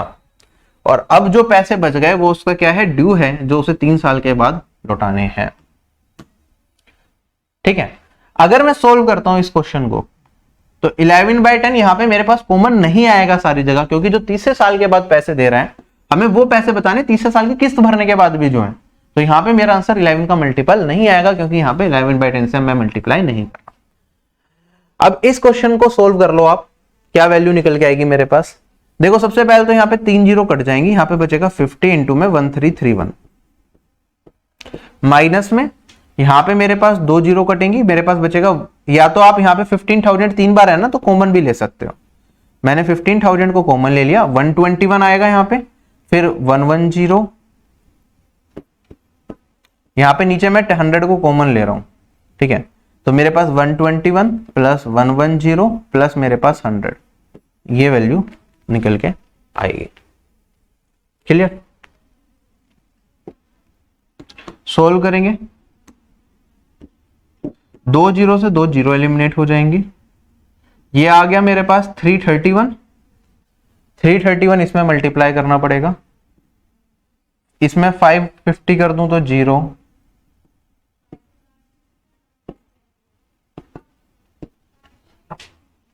15 इंटू ये बना 331।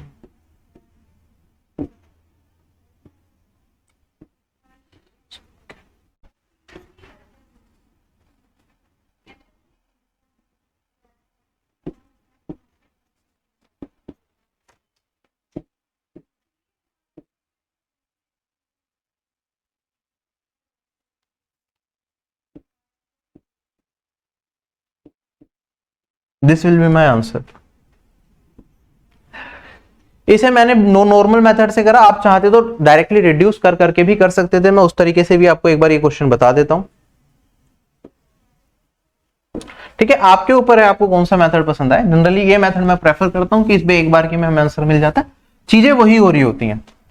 ठीक है, अब डायरेक्ट मेथड से हम देखें तो मैं इसे इस तरीके से भी देख सकता हूं कि भैया 50,000 है, साल के अंत में 10% का ब्याज मिला तो कितना हो गया, 55,000 हो गया। कितने लौटा दिए हमने पैसे, पहले साल 15,000 लौटा दिए, तो मेरे पास बचेगा 40,000। अब 40,000 पे 10% का ब्याज लगेगा तो मेरे पास कितना बन जाएगा, 44,000।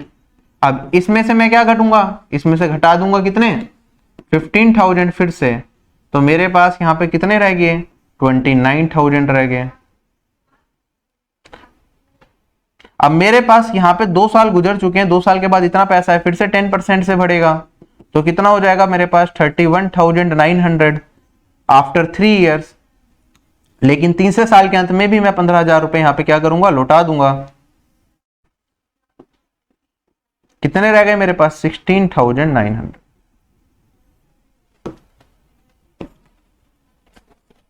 क्लियर? कंसेप्ट पकड़ के चलें, क्वेश्चन सारे एक से ही हैं। अब जैसे हमारे पास जो टाइप है यह है फाइंड द सम। जैसे ये क्वेश्चन है हमारे पास, ये हमारे पास कुछ पैसे हैं, ये हमने 2 एनुअल इंस्टॉलमेंट में पे करे, कितने की, 17,640 की। अब रेट ऑफ इंटरेस्ट था मेरे पास 5% का, तो हमें बताना है कितने पैसे उधार लिए गए थे। कैसे सोल्व करेंगे, मैंने ₹P को उधार लिया, मैंने मान लिया 1 साल के बाद रेट ऑफ इंटरेस्ट कितना है मेरे पास, 5%, तो ₹20 चुकाए जाएंगे अगर मैं ₹21 पे करूंगा। इतने देने पड़ेंगे 1 साल के बाद इतना चुकाने के लिए। अगर मेरे पास कोई पैसा मैं 2 साल के बाद पे करूंगा तो उसमें क्या होगा, आप कहेंगे सर स्क्वायर हो जाएगा, मुझे ₹400 चुकाने के लिए कितना पे करना पड़ेगा, ₹441 पे करने पड़ेंगे। अब इंस्टॉलमेंट्स मेरी इक्वल हैं, तो मतलब ये वाला पार्ट और ये वाला पार्ट क्या होना चाहिए, इक्वल होना चाहिए। इक्वल बनाने के लिए मुझे क्या करना पड़ेगा, मुझे यहाँ पे 21 से मल्टीप्लाई करनी पड़ेगी। अगर 21 से मल्टीप्लाई कर दी तो मेरे पास यहाँ पे क्या आ जाएगा, 420, यहाँ पे 441 और यहाँ पे मेरे पास 400 और यहाँ पे 440। ठीक है, तो मैंने पहले साल के अंत में ये इंस्टॉलमेंट भरी, दूसरे साल के अंत में ये इंस्टॉलमेंट भरी। एक्चुअली में प्रिंस कितना पैसा चुकाया, इतना चुकाया, इतना चुकाया। अब मुझे यहाँ पे दिख रहा है भैया कि कितने की इंस्टॉलमेंट भरी मैंने, 17,640 की, तो 441 किसे रिप्रेजेंट करेगा, 17,640 को, और हमें किसका मान बताना है, टोटल प्रिंसिपल जो चुकाया गया। यहाँ पे 400 है, यहाँ पे 420 है, तो मेरे पास आ गया है 820। मुझे 820 रेशियो का मान बताना है, तो 820 रेशियो कितना हो जाएगा, 17,640 डिवाइडेड बाय 441 इंटू में 820। क्वेश्चन मेरा खत्म हो गया। आप देखेंगे यहाँ पे 441 और 820 में कोई भी फैक्टर कॉमन नहीं होगा, तो ये वाला पार्ट किसे काटेगा, इसे काटेगा, इसे काटेगा। यहाँ पे 1 है, यहाँ पे 4 है, कितने टाइम्स जाएगा, 4 टाइम्स, तो ये आ जाएगा 40, इसमें मल्टीप्लाई करूंगा तो 32800। This is my answer. Clear हो गया सभी लोगों को? एक क्वेश्चन हमारा बीच में रह गया था, मैं फटाफट से वो भी करा देता हूं, वो भी इसी टाइप का था, गलत जगह डल गया था। जैसे मेरे पास क्वेश्चन है, ये क्वेश्चन में कहता है मेरे पास कुछ पैसे हैं जो 2 इक्वल इंस्टॉलमेंट में पे किए गए, हर एक इंस्टॉलमेंट मेरी 980 रुपीज की थी, 4% का कंपाउंड इंटरेस्ट है, तो कितने पैसे उधार लिए गए थे। ठीक है, सोल्व करेंगे अगर हम, तो 4% का मतलब 25 का 26 बनेगा, 2 इंस्टॉलमेंट है तो एक 625 और यहां पे मेरे पास क्या हो जाएगा, 26 का स्क्वायर हो जाएगा, डेट इज 676। यही है। अगर मैं देखता हूं क्योंकि दोनों इंस्टॉलमेंट इक्वल थी, तो इसे भी इक्वल करने के लिए मुझे 26 से मल्टीप्लाई करना पड़ेगा। टोटल हर एक इंस्टॉलमेंट कितने की पे की गई थी, इतने की पे की गई थी, तो 676 980 को रिप्रेजेंट करेगा, तो 980 डिवाइडेड बाय 676 ये किसके बराबर हो गया, ये तो बराबर हो गया मेरे पास 1 रेशियो के। हमें किसका मान बताना है, हमें बताना है टोटल कितना पैसा उधार लिया गया था। ये 25 इंटू 26 है, ये 25 का स्क्वायर है। ठीक है, स्क्वायर में लिखना चाहते तो आप स्क्वायर में लिख सकते थे। मेरे पास वैल्यू क्या आएगी, ये 620, ये कितना बनेगा, ये वाली वैल्यू बन जाएगी मेरे पास 26 से मल्टीप्लाई होने के बाद 650, ये 625 है, तो मेरे पास ये आ जाएगा 1275। This will be the answer of this question.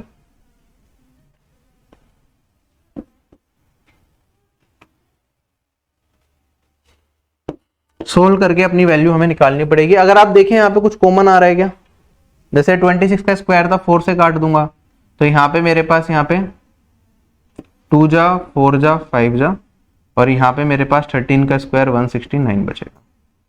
क्या अभी हम इसमें कुछ और काट सकते हैं, 13 से ये कट रहा है, एकम 13, नहीं, आगे आपकी कोई वैल्यू नहीं कट रही, तो हम यहाँ पे है ना कैलकुलेशन में फंस गए कि एग्जैक्टली कैलकुलेशन करके मेरा क्या आंसर आएगा, और इसे मल्टीप्लाई करना बिल्कुल भी प्रैक्टिकल नहीं होगा। अगर मैं ऑप्शंस की मदद लूं तो किस तरीके से मैं इस क्वेश्चन को करूंगा कि मुझे पूरी कैलकुलेशन ना करनी पड़े और ऑप्शन से जाके ही मेरा आंसर आ जाए।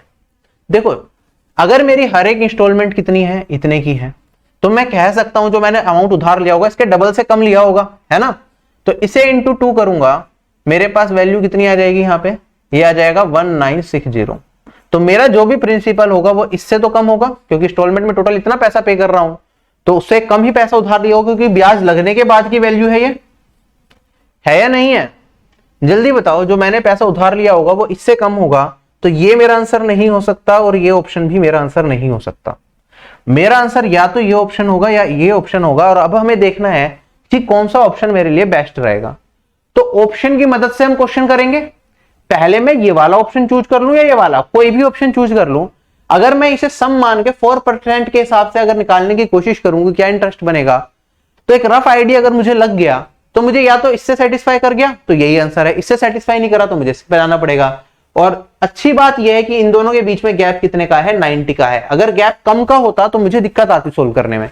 90 का गैप है तो बड़े आसानी से मैं कर सकता हूं। जो कॉन्सेप्ट मैंने आपको थोड़ी देर पहले बताया था आप वही देखें। रेट ऑफ इंटरेस्ट कितना है मेरे पास, 4% का रेट है ना। क्या है रेट ऑफ इंटरेस्ट, 4%। एक छोटी सी वैल्यू है, 4% कोई बहुत बड़ा मान तो होता नहीं है ना। अगर मैं देखूं, मैं 1850 को लेके चलता हूं, अगर मैं इस पे पैसे को उधार दे रहा हूं तो एक साल में क्या होगा, 4% से मेरी वैल्यू बढ़ेगी, यहां पे कुछ पैसा बनेगा। जो मेरे पास किस्त है जो मैं पहले इंस्टॉलमेंट पे करूंगा और यहां पे मैं दूसरी इंस्टॉलमेंट पे करूंगा, ये लगभग क्या करेगा, इसका 50% अमाउंट को पे करने की कोशिश करेगा। जब रेट ऑफ इंटरेस्ट मेरा बहुत छोटा हो तो लगभग जो इंस्टॉलमेंट की वैल्यू होती है वो इसके 50% के आसपास हो जाती है, 50% या उससे थोड़ी सी ज्यादा या कम। तो मैं मान के अगर चलूं कि लगभग 1850 का आधा यहां पे हमने पे कर दिया, तो मेरे पास जो इसका हाफ अमाउंट है उस पे ब्याज लगेगा 4% के हिसाब से। अगर इसके हाफ पे 4% लग रहा है तो मैं कह सकता हूं इस पे कितना ब्याज लगेगा मेरे पास, यहां पे 2% के हिसाब से। तो टोटल मुझे कितना पैसा पे करना पड़ेगा, अगर मैं इंस्टॉलमेंट में पे कर रहा हूं तो मुझे इसका कितना ज्यादा, 4 और 2 6, मुझे इसका 6% ज्यादा पैसा पे करना पड़ेगा अगर मैं 2 इंस्टॉलमेंट में पैसे को पे कर रहा हूं। एक रफ एस्टिमेशन मैंने लिया। अगर इसका 6% निकालता हूं तो इसका 1% होता है 118.5 और इसे 6 से मल्टीप्लाई कर दूं तो ये वाली वैल्यू 37 और 37 को 3 से करूंगा तो 111।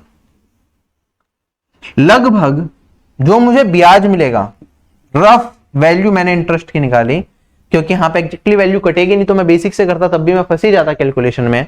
मैंने ये कहा कि रफली जो मेरा ब्याज लगेगा वो 111 रुपए का लगेगा। तो जब इंस्टॉलमेंट में मैं पैसा पे कर रहा हूं मुझे 111 रुपए ज्यादा पे करने पड़ेंगे। इस वाली वैल्यू से 111 अगर मैं इसमें जोड़ दूं तो कितना मान बन रहा है, क्या ये मेरे पास 1961 बन रहा है।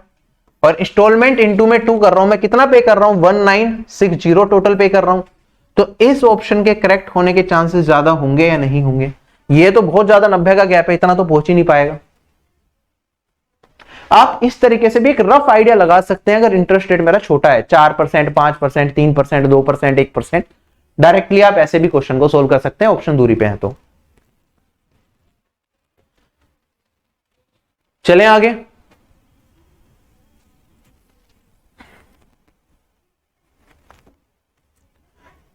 नेक्स्ट क्वेश्चन हमारे पास,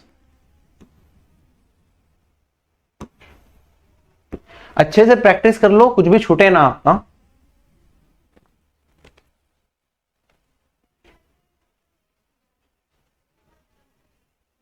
एक आदमी ने क्या करा, कुछ पैसे उधार लिए।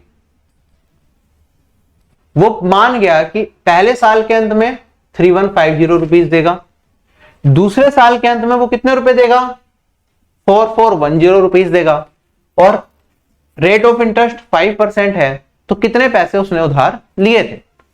तो आप सिंपली कह सकते हैं कि अगर रेट ऑफ इंटरेस्ट मेरे पास 5% है तो पहले साल 20 का 21 पे करना पड़ेगा, दूसरे साल 400 का 441 पे करना पड़ेगा। अगर फर्स्ट ईयर उसने कितने पे करें, 3150, 21 रेशियो किसे रिप्रेजेंट करेगा, 3150 को रिप्रेजेंट करेगा। तो मेरे पास यहाँ पे एक रेशियो किसके बराबर 15 150 के बराबर। तो प्रिंसिपल का उसने कितना दिया होगा, आप कहेंगे सर 20 इंटू में 150, ये वाली वैल्यू मेरे पास आ जाएगी यहाँ पे 3000। इंस्टॉलमेंट सेम नहीं है इसलिए इक्वल नहीं करा मैंने। सेकंड केस में वो कितने रुपए पे कर रहा है, 4410। 441 किसे रिप्रेजेंट करेगा, 2 साल के अंत में अगर दे रहा है तो ये 4410 को रिप्रेजेंट कर रहा है। कितने गुना हो गया, 10 गुना। तो प्रिंसिपल का कितना दिया होगा, इसका 10 गुना दिया होगा, तो ये हो गया 4000। तो टोटल उसने कितने पैसे उधार लिए होंगे, 3000 प्लस 4000 दैट इज 7000। क्लियर। फटाफट से देखो, एक साल के बाद 20 का 21 होता है। अगर उसने इतने रुपए लौटाए तो एक्चुअली में प्रिंसिपल का कितना लौटाया, उसने इतना लौटाया।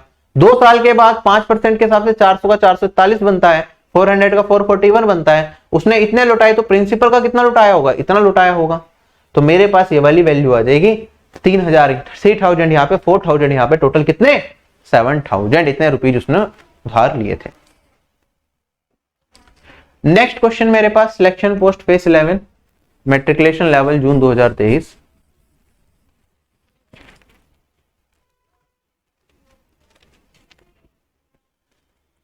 एक आइटम हमने खरीद ली, ठीक है। इस कंडीशन पे खरीदी कि 3 इक्वल इंस्टॉलमेंट आपको पे करनी पड़ेगी 3993 रुपीज की। रेट ऑफ इंटरेस्ट 10% रखा गया। तो हमें बताना आइटम की कॉस्ट क्या रही होगी। अब एक चीज बताओ, जब आप इंस्टॉलमेंट में पैसा लेते हैं तो कुछ भी पैसा आप साथ के साथ नहीं देते। पहली इंस्टॉलमेंट आपकी 1 महीने के बाद जाती है, फिर दूसरी इंस्टॉलमेंट 2 महीने के बाद, या तीसरी इंस्टॉलमेंट 3 महीने के बाद, या फिर सालाना अगर हम बात करें, पहली इंस्टॉलमेंट 1 साल के बाद, दूसरी 2 साल के बाद और तीसरी 3 साल के बाद। ठीक है, एनुअल इंस्टॉलमेंट पे लिया है यहाँ पे पैसा।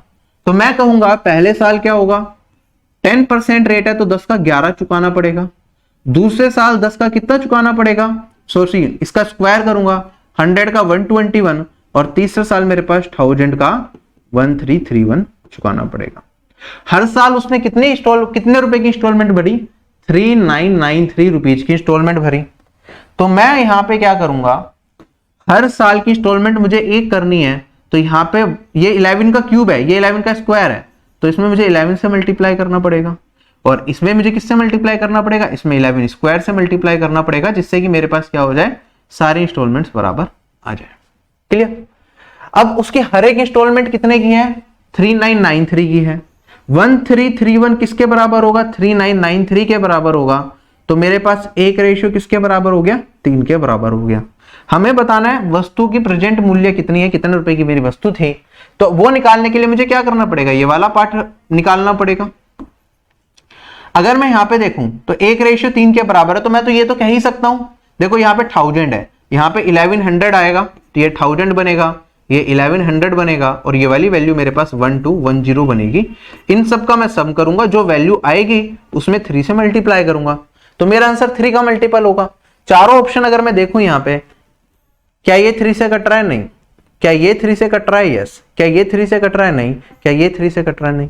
यही मेरा इस क्वेश्चन का आंसर है। ऑल्दो मैं पूरा सोल्व कर सकता हूं, लेकिन मेरा इस क्वेश्चन का आंसर मैंने जब यहीं पे देख लिया कि ये 3 से जा रहा है, तो मेरा आंसर 3 का मल्टीपल होगा। ये सारी इंटीजर वैल्यू जाएंगी मेरे पास सोल्व होके, है ना। ऐड करना चाहो तो कर लो, आपका आंसर सोल्व होके यहां पे ये वाली वैल्यू कितनी बनेगी, ये वाली वैल्यू बनेगी 93993। अच्छा एक चीज और बताऊं मैं आपको, 10% के हिसाब से 1 साल 2 साल और 3 साल जब इंस्टॉलमेंट बराबर दे रखी हो, तो हमारे पास जो सम होके वैल्यू बनती है, ये क्या बनती है, हमने देखा ये 3310 बनती है। इस वैल्यू को याद रखना, क्योंकि बहुत क्वेश्चंस हैं जिसमें ये वैल्यू डायरेक्टली आपकी यूज होगी। इसे क्या करना है, हमें याद रखना है, लर्न कर लो तो चीज आसान हो जाएगी। कैलकुलेशन एडिशन थोड़ा बच जाएगा आपके एग्जामिनेशन में। चलूं क्या आगे मैं,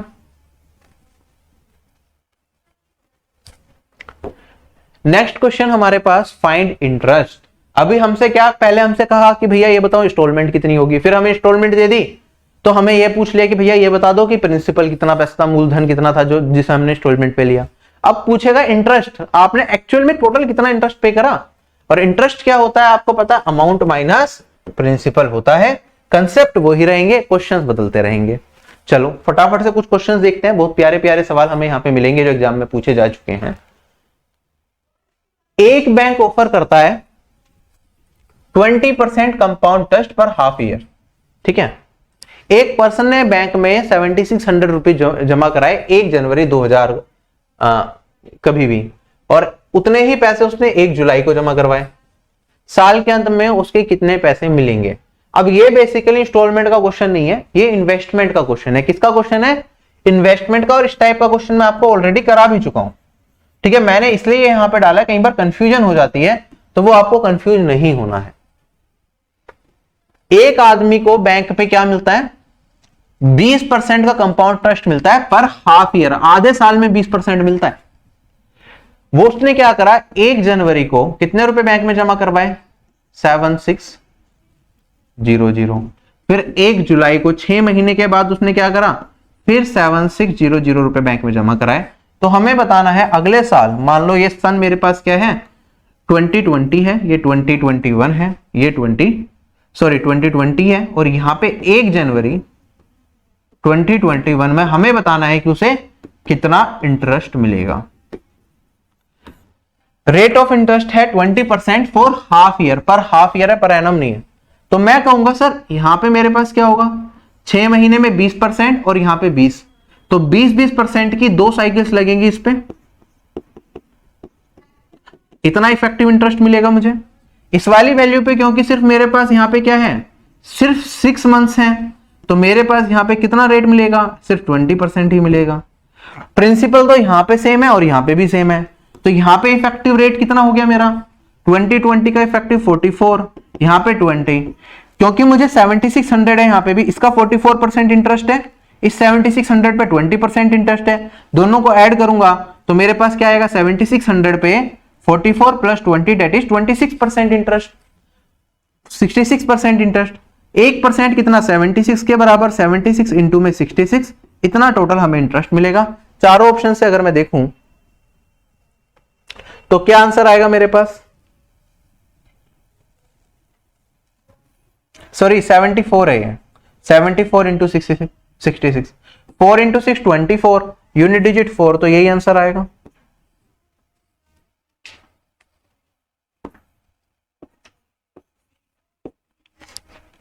क्लियर?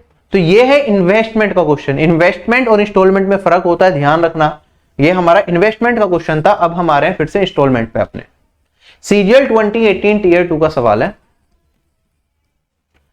कहता है एक सर्टेन लोन को रिटर्न किया गया 2 इक्वल हाफ ईयरली इंस्टॉलमेंट्स में, और हर एक इंस्टॉलमेंट कितने की थी, 6760 रुपीज की थी। Rate of interest 8% per annum है। ठीक है, सालाना ब्याज अगर मैं निकालूं तो 8% है, लेकिन कंपाउंडेड हाफ ईयरली किया जा रहा है। तो हमें बताना है कि कितना इंटरेस्ट पे किया गया लोन पे। ठीक है, अगर आधे आधे साल की इंस्टॉलमेंट की बात की जाए तो 8% पर एनम ब्याज की दर है, तो हाफ ईयर की कितनी होगी, हाफ ईयर की मेरी इंस्टॉलमेंट होगी 4%, है ना।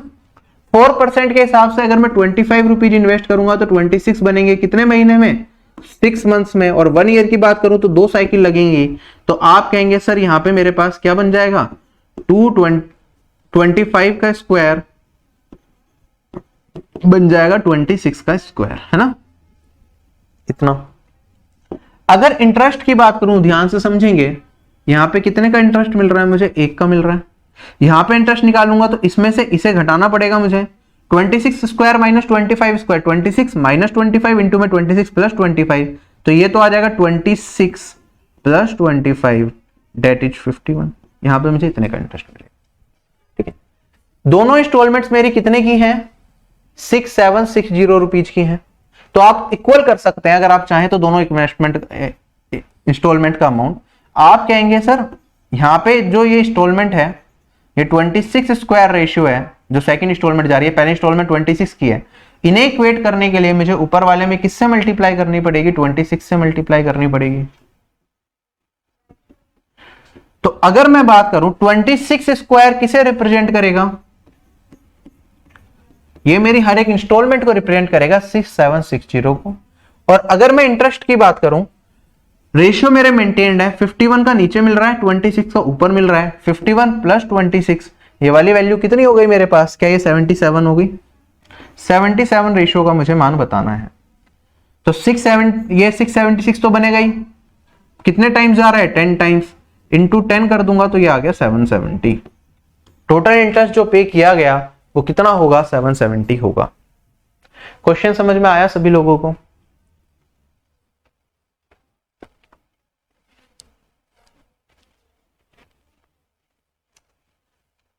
चलें आगे।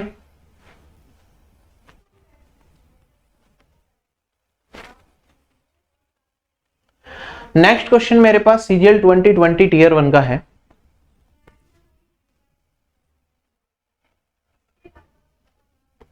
कहता है एक लोन को 2 इक्वल ईयरली इंस्टॉलमेंट में पे किया गया, रेट ऑफ इंटरेस्ट है 10%, कंपाउंडेड एनुअली, हर एक इंस्टॉलमेंट इतने की है, तो टोटल इंटरेस्ट बता दो कितना चार्ज हुआ है।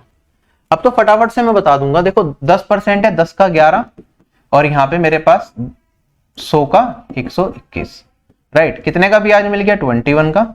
यहाँ पे मैं देखूंगा 1 का ब्याज है 11 पे, इंस्टॉलमेंट बराबर है, तो मुझे यहाँ पे 11 से मल्टीप्लाई करना पड़ेगा, तो ये बन जाएगा 11। तो टोटल मुझे इंटरेस्ट कितना पे करना पड़ रहा है? 21 प्लस 11 डेट इज 32। इसका मुझे मान निकालना है 32 रेशियो। अच्छा, मुझे टोटल हर एक इंस्टॉलमेंट कितने की है? 6534 की है। 121 किसे रिप्रेजेंट करेगा? 6534 को। तो 32 रेशियो 6534 डिवाइडेड बाय 121 इंटू में 32। थोड़ी सी स्पीड आपकी ज्यादा होगी तो डायरेक्टली आप यहां से भी क्वेश्चन को सोल्व कर सकते हैं, सिर्फ इतना लिख सकते हैं, ये लिखने की जरूरत नहीं है पूरा का पूरा, और आपका आंसर आ जाएगा अगर मन मन में कैलकुलेशन कर सकते हैं तो। हमें पता है 121 32 को तो नहीं काट पाएगा, तो 121 इसे ही काटेगा, ठीक है। अगर मैं यहां पे सोल्व करूंगा तो यहां पे यूनिट डिजिट क्या आएगी? 4, 4 इंटू 2 8, 8 एक ही ऑप्शन में यूनिट डिजिट है, तो यही मेरा आंसर होगा। क्वेश्चन हो गया खत्म। क्लियर है क्वेश्चन? ये 15-15 सेकंड के सवाल होते हैं ये इंटरेस्ट निकालने वाले, अगर सिंपल वैल्यूज पे चल रहा है, कुछ भी नहीं करना आपको। अगला सवाल सीजीएल 2020 टीयर 2 का। एक लोन को 2 इक्वल ईयरली इंटरेस्ट इंस्टॉलमेंट में मुझे पे करना है, रेट ऑफ इंटरेस्ट दे रखा है कितना? 10%। हर एक इंस्टॉलमेंट मेरी कितने की है? 5808 की है। रेट ऑफ इंटरेस्ट है मेरे पास 60%। तो हमें बताना है कि टोटल इंटरेस्ट कितना चार्ज किया गया है इस स्कीम में। डायरेक्टली करेंगे, आप कहेंगे सर रेट ऑफ इंटरेस्ट फिर से 10%। अच्छा, रेट ऑफ इंटरेस्ट 10% है, 60% ऑफ द टोटल इंटरेस्ट मुझे बताना है। कैसे सॉल्व करूंगा? देखो 10% वाला मैंने अभी कैलकुलेट किया था। 2 साल की बात करूंगा, कितना इंटरेस्ट मिलता है? 32 इंटरेस्ट मिलता है ना। 2 साल में 10 रेशियो 11, 11 का स्क्वायर 121। कितना है? एक इंस्टॉलमेंट 5808 की है। इसका कितना निकालना है? 60% निकालना है, तो मतलब 3/5 निकालना है। क्या क्वेश्चन मेरा खत्म हो चुका है? अब यहां पे अगर मैं देखूं, देखो लॉजिकली तो अगर ये 5 डिनोमिनेटर में मुझे दे रखा है, तो मेरे पास सोल्व करने के बाद पॉइंट में वैल्यू आएगी, क्योंकि 5 ऊपर किसी को भी नहीं काट पा रहा। चारों ऑप्शन में पॉइंट में वैल्यू एग्जामिनर ने नहीं दे रखी, तो मेरा आंसर जो होगा वो क्या होगा? अप्रोक्सीमेट आंसर होगा। और कई बार एग्जामिनर ऐसा काम भी कर देता है कि आपसे अप्रोक्स में आंसर निकालने को लिखा नहीं होता, अप्रोक्स में निकालना है, लेकिन अप्रोक्स में निकालना होता है। तो ये चीज भी हमें ध्यान रखनी पड़ेगी। 121 ना इसे काटता ना इसे काटता, तो ऑब्वियस सी बात है 121 अगर काटेगा तो इसे काटेगा। अब जब अप्रोक्स में आंसर है तो मैं रिस्क नहीं लूंगा कि मैं डायरेक्टली कैलकुलेशन करूं, मैं इसे सोल्व करके देखता हूं। पहले तो ये 4 टाइम्स जाएगा मेरे पास, 484 आएगा। फिर मेरे पास यहां पे बचेगा 96, 968। क्या ये 8 टाइम्स जाएगा? बिल्कुल जाएगा। तो ये 48 टाइम्स कट गया। 48 इंटू 32 इंटू 3/5 ये बच रहा है। कैलकुलेशन करेंगे अगर हम, तो पहले 32 के एक काम कर लेता हूं, 48 से कर लेता हूं। 32 को 8 से करूंगा तो मेरे पास 256, 25 कैरी फॉरवर्ड, 128 और 25 153,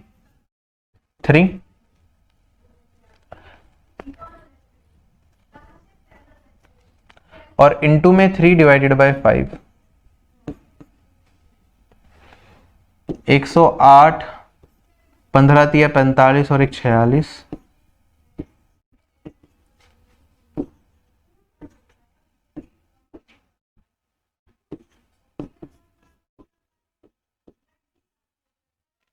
ये मेरा इस क्वेश्चन का आंसर आएगा। चले आगे। देखो आपने एक चीज ऑब्जर्व करी होगी, ये हमारा सीजीएल टीयर 2 का सवाल है, इससे पहले ये हमारा सीजीएल टीयर 1 का सवाल था, उससे पहले हमारे पास मेंस का सवाल था, बीच में एमटीएस के भी सवाल आ रहे थे। तो हर एग्जाम में सिमिलर काइंड ऑफ सवाल आ जाते हैं। आप बिल्कुल भी ये मान के ना चले टीयर 2 का सवाल है तो मुश्किल होगा, एमटीएस का सवाल है तो इजी ही होगा। ओवरऑल कंसंट्रेशन इजी होगी सारे क्वेश्चंस अगर देखें हम एमटीएस के और सीजीएल टीयर 2 के, बट हर एग्जाम में हर टाइप का क्वेश्चन आ जाता है। क्वेश्चन ये वाला है, सोल्व करो फटाफट से। आईसीआर आईएआरआई का क्वेश्चन है, फेब मार्च 2022 में हुआ था। देखो क्वेश्चन में कहता है एक कंप्यूटर हमारा अवेलेबल है 71580 रुपीज का कैश में, या फिर आप क्या करो 12,000 रुपीज कैश कर दो और बाकी के 3 इक्वल हाफ ईयरली इंस्टॉलमेंट्स में पे कर दो।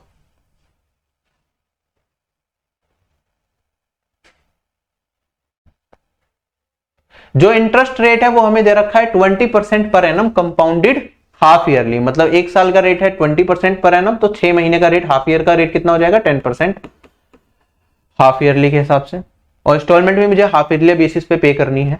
तो मुझे बताना है टोटल इंटरेस्ट जो कस्टमर है वो कितना पे करेगा इस स्कीम में।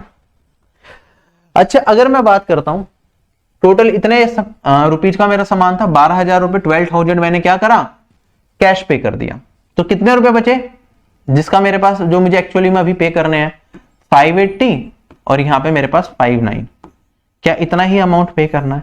अब क्वेश्चन को बिल्कुल बेसिक से सोल्व करना हम स्टार्ट कर देंगे। 10% 6 महीने का रेट है और 6 महीने की 3 इंस्टॉलमेंट देनी है, तो आप कहेंगे सर 10 का 11 बनेगा पहली इंस्टॉलमेंट, फिर 100 का 121 बनेगा, और फिर मेरे पास 1000 का क्या बनेगा 1331 बनेगा। हर एक इंस्टॉलमेंट मेरी बराबर है तो इसमें 11 से मल्टीप्लाई, और इसमें मुझे किससे मल्टीप्लाई करनी पड़ेगी 11 स्क्वायर से मल्टीप्लाई करनी पड़ेगी। अच्छा ये क्या है, प्रिंसिपल है ये तो, जो पैसा उधार लिया गया है। तो अब मुझे ये वाला पोर्शन क्या करना पड़ेगा, इक्वेट करना पड़ेगा। इंस्टॉलमेंट को नहीं मुझे देखना कि यहाँ पे क्या बन रहा है, मेरे को ये वाला पोर्शन सारा का सारा इक्वेट करना पड़ेगा, और मुझे ये वाला पोर्शन मेरा इसके बराबर होगा, और मुझे इंटरेस्ट बताना पड़ेगा कि कितना लगेगा।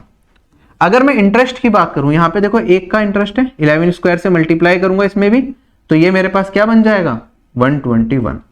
यहां पे मेरे पास 21 का इंटरेस्ट है, 11 से मल्टीप्लाई करूंगा तो मेरे पास क्या वैल्यू बन जाएगी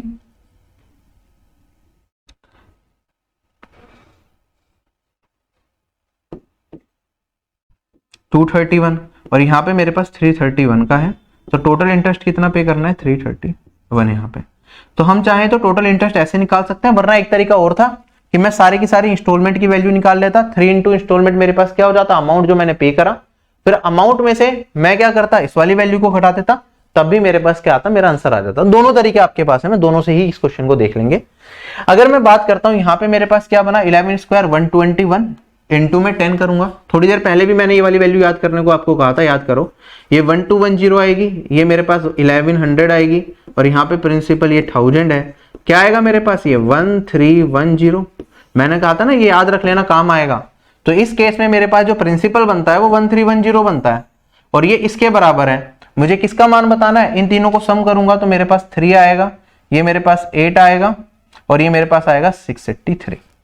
ठीक है, इंटरेस्ट वाला याद रखना चाहो तो वो भी कर सकते हो। आंसर क्या बनेगा मेरे पास यहाँ पे 59580 डिवाइडेड बाय 1310 इंटू में 683।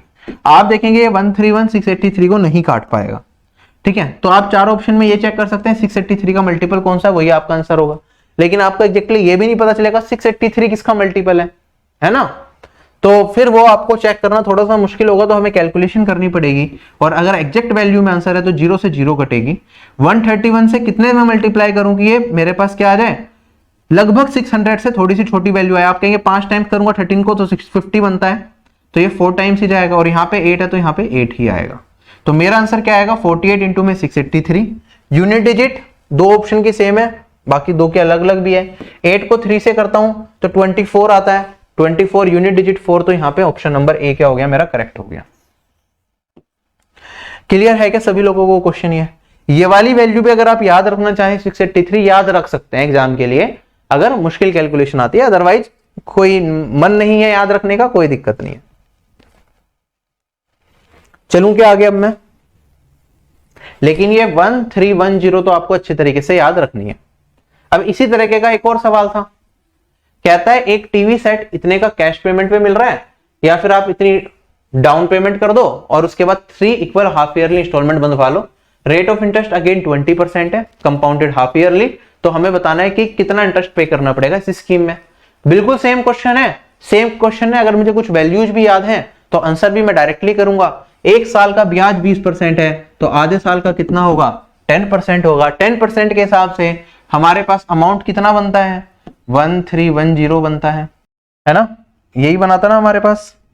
और अगर मैं बात करता हूं कितने पे करने हैं, 17,000 इसमें से 600 इसमें से घटा दूंगा तो यहाँ पे 400, और यहाँ पे मेरे पास यहाँ पे 32, और ये आ गया इतना। इनटू में आगे बढ़ेंगे, मेरे पास सिंपल इंटरेस्ट कितना होता है 683, मतलब इंटरेस्ट कितना आया था 683 आया था। सोल्व करके हमें अपना आंसर मिल जाएगा। यूनिट डिजिट से अगर मैं करना चाहूं तो इसे भी यूनिट डिजिट से ट्राई करके देखते हैं। देखो 0 से तो 0 कट जाएगी, ये इसे काट नहीं पाएगा 1, यहाँ पे 4 टाइम्स जाएगा तो 40 इंटू में 683, 3 को 4 से करूंगा मैं तो मेरे पास वैल्यू क्या आएगी, 3 4 जा 12, तो यूनिट डिजिट 20, लास्ट में 20, दो ऑप्शंस में आ रहा है, या तो ये या फिर ये। अब आगे भी सॉल्व करना पड़ेगा, अगर ये 131 से कट रहा है तो मेरे पास पहले तो 1 जाएगा, लेकिन ये तो कट नहीं रहा डायरेक्टली, क्या दिक्कत है इसमें, एक सेकेंड रुको, पिछले क्वेश्चन में भी ये कर दिया क्या हमने, ये 3 है सॉरी,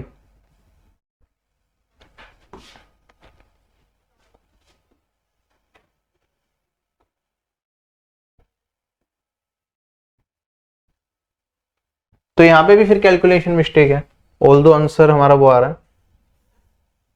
अगर ये 3310 है तो यहां पे ये 18 टाइम्स जाएगा, और यूनिट डिजिट 8 थी तो हमारा आंसर, क्योंकि यूनिट डिजिट से करा था तो कुछ फर्क नहीं पड़ा था, लास्ट में यूनिट डिजिट 4 आएगी, तो ये 12294, ठीक है, ये आंसर आ जाएगा।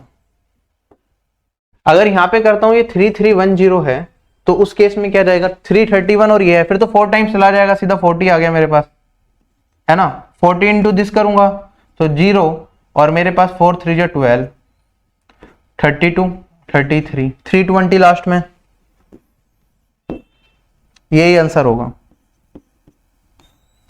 क्लियर सबको,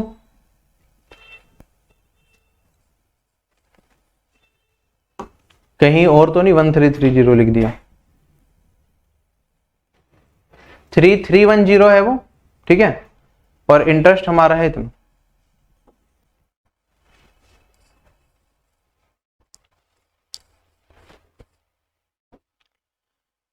अगला सवाल आईसीआर आईएआरए का है,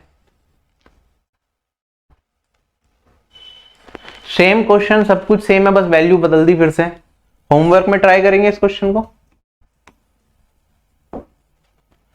नेक्स्ट क्वेश्चन हमारे पास, अब रेट ऑफ इंटरेस्ट थोड़ा सा चेंज हो गया। एक आदमी ने 49440 रुपीज उधार लिए 12.5% पर एनम कंपाउंड इंटरेस्ट पे, ठीक है। लोन को 3 इक्वल एनुअल इंस्टॉलमेंट में पे करना है, तो हमें बताना है टोटल इंटरेस्ट कितना भरा जाएगा।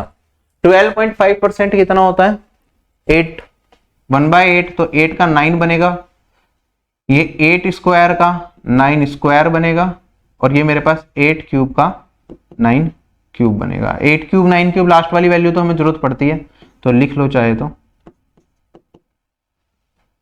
ये वाली वैल्यू हो जाएगी मेरे पास। इतना उधार लिया था, है ना, तो सोल्व करेंगे। इंटरेस्ट ही बताना है, यहाँ पे 1 है, यहाँ पे मेरे पास ए 9 square minus 8 square, 9 + 8 that is 17, और यहाँ पे करूंगा तो मेरे पास यहाँ पे 17 और 217, ये इंटरेस्ट मिलेगा। यहाँ पे इंस्टॉलमेंट बराबर पे करनी है, तो ये मेरे पास क्या है, 9 का क्यूब है, 9 स्क्वायर है, तो इंटू 9, और यहाँ पे इंटू 9 स्क्वायर होगा। सोल्व करेंगे, 17 को 9 से मल्टीप्लाई करूंगा तो 153 आएगा, और यहाँ पे मेरे पास 1 को 9 स्क्वायर से करूंगा तो 81, और ये 217, तो टोटल इंटरेस्ट जो आएगा मेरा यहाँ पे 0 1, एक कैरी फॉरवर्ड हो गया, 9 10 15 451। मेरा आंसर जो भी होगा वो 451 का मल्टीपल होगा, है ना। बाकी तो हम सोल्व कर ही लेंगे, मुझे पता है आगे जाके जो भी आएगा 451 का मल्टीपल आएगा। 451 का मल्टीपल कौन सा ऑप्शन है? 451 को 4 से करूंगा तो ये वाली वैल्यू आती है 1804। ये आंसर है, सिंपल वैल्यूज थी, खत्म हो गया क्वेश्चन। पूरा सोल्व करते हैं तो हम इसकी वैल्यू निकालते हैं, यहाँ पे बड़ा कॉम्प्लेक्स हो जाता। इसे सोल्व करता मैं वैल्यू आती, इसे सोल्व करता, इसे सोल्व करता, सम करता प्रिंसिपल का, उसे इसके बराबर इक्वेट करता, फिर इसकी वैल्यू निकालता। कोई क्वेरी है तो बताइए। ये 25 नंबर का क्वेश्चन है, गलती से मार्क होना भूल गया। 2 क्वेश्चन हो रहे हैं हमारे पास, यहाँ पे इंस्टॉलमेंट वाला टॉपिक खत्म हो जाएगा। इसके बाद कोई भी सवाल आपका इंस्टॉलमेंट का बचेगा नहीं जो आप कंपाउंड इंटरेस्ट में ना कर पाओ।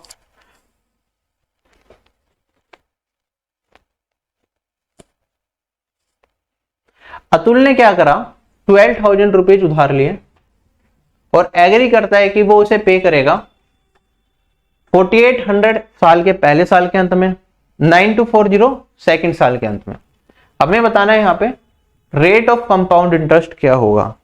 जब हमसे रेट ऑफ कंपाउंड इंटरेस्ट पूछ ले तो उस केस में हमारे इंस्टॉलमेंट वाले क्वेश्चंस काफी ज्यादा कॉम्प्लिकेटेड हो सकते हैं, वहां पे हमें अपने दिमाग को बिल्कुल खुला रखना पड़ेगा।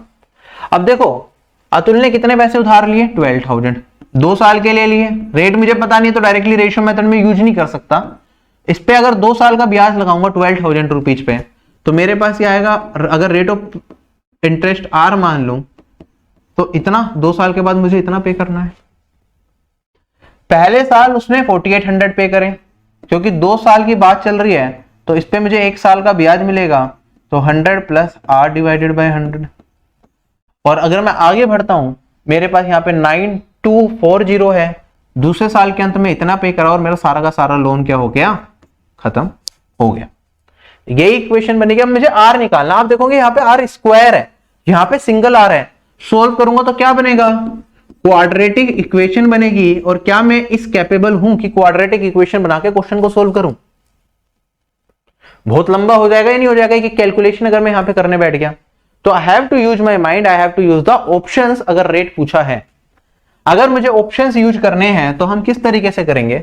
देखो 100 प्लस आर बाय 100 एक तरीके से मल्टीप्लीकेशन फैक्टर है, कितना हो रहा है, यहां पे 10 है, 12 है, यहां पे 8 है, मेरे पास यहां पे कुछ वैल्यू दे रखी है। जनरली हम वो फैक्टर यूज करते हैं। देखो अब मैं 100 प्लस आर डिवाइडेड बाय 100 कर रहा हूं ना, तो चांसेस है मेरे पास यहां पे जो भी वैल्यू मैं रखूं वो इसे भी काटे और इसे भी काटे। नीचे जो भी वैल्यू फ्रैक्शन बने मेरा वो इसे भी काटे, इसे भी काटे, तो सिंपल वैल्यू में मेरा आंसर खत्म हो जाएगा। ठीक है, ज्यादा हमें फंसना नहीं पड़ेगा। सबसे इजी वैल्यू मेरे लिए क्या होती है, हमेशा 10% से सोल्व करना सबसे आसान रहता है, क्योंकि इसका फ्रैक्शन हमें पता है। ये एग्जाम में क्वेश्चन आया था तो मैं 10% से ही स्टार्ट करूंगा। बाकी सारे फ्रैक्शंस भी यूज कर सकता हूं, लेकिन 10% मुझे पता सबसे इजीएस्ट फ्रैक्शन है, उससे यूज करूंगा। और यहां पे ये मिडल में भी पड़ रहा है, ये 8 है, ये 12 है और ये 10 है, ये कहीं ना कहीं मिडल में भी है। 8/5 तो बड़ा खतरनाक सा है, इसे तो छोड़ के चलो अभी, है ना। तो अगर मेरा 10 आंसर नहीं हुआ, ये वाली वैल्यू मेरी क्या हो गई, इस वाली वैल्यू से ज्यादा हो गई, तो उस केस में मेरा आंसर क्या होगा, 10 से छोटा 8% पे मार्क कर दूंगा। अगर ये वाली वैल्यू मेरी क्या हो गई, इस केस में क्या होगा 8%। अगर मेरे पास 10% रखने पे ये वाली वैल्यू ज्यादा हो गई, ये वाली वैल्यू मेरे पास कम हो गई, तो उस केस में हमारी वैल्यू बदल जाएगी। चलो फटाक से पहले 10% से इसे सोल्व करते हैं।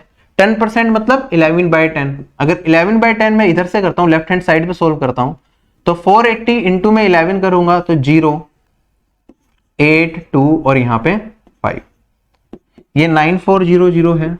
इधर अगर मैं सोल्व करता हूं 11/10 करूंगा स्क्वायर, तो 112, 120 इंटू में मेरे पास क्या बचेगा 121। सोल्व करके देखेंगे, मेरे पास 8 0 है, 6 और 1 4। इधर देखूंगा मैं 2 कैरी फॉरवर्ड, 9 ये गलत लिख रहा हूं ना मैं, 9240 सेटिस्फाई कर रहा है, तो यही मेरा आंसर होगा। मेरे पास क्वेश्चन है, ये कहता है अतुल ने क्या करा, 6400 रुपीज बोरो करे और वो एग्री कर गया कि फर्स्ट ईयर के एंड में 4000 रुपीज और सेकंड ईयर के एंड में 3600 रुपीज लौटाएगा। तो हमें बताना है रेट ऑफ कंपाउंड इंटरेस्ट क्या रहा होगा। 6400 रुपीज बोरो करे हैं, तो 100 प्लस आर डिवाइडेड बाय 100 का होल स्क्वायर 2 साल के अंत में कितने लौटाने हैं? पहले साल के अंत में कितने लौटाए? 4000, 100 प्लस आर डिवाइडेड बाय 100, और दूसरे साल के अंत में कितने लौटाए? 3600। इस पे कोई भी ब्याज नहीं लगेगा। ये इक्वेशन बनेगी, मुझे आर का मान बताना है कि क्या आएगा। 4 ऑप्शंस मुझे दे रखे हैं।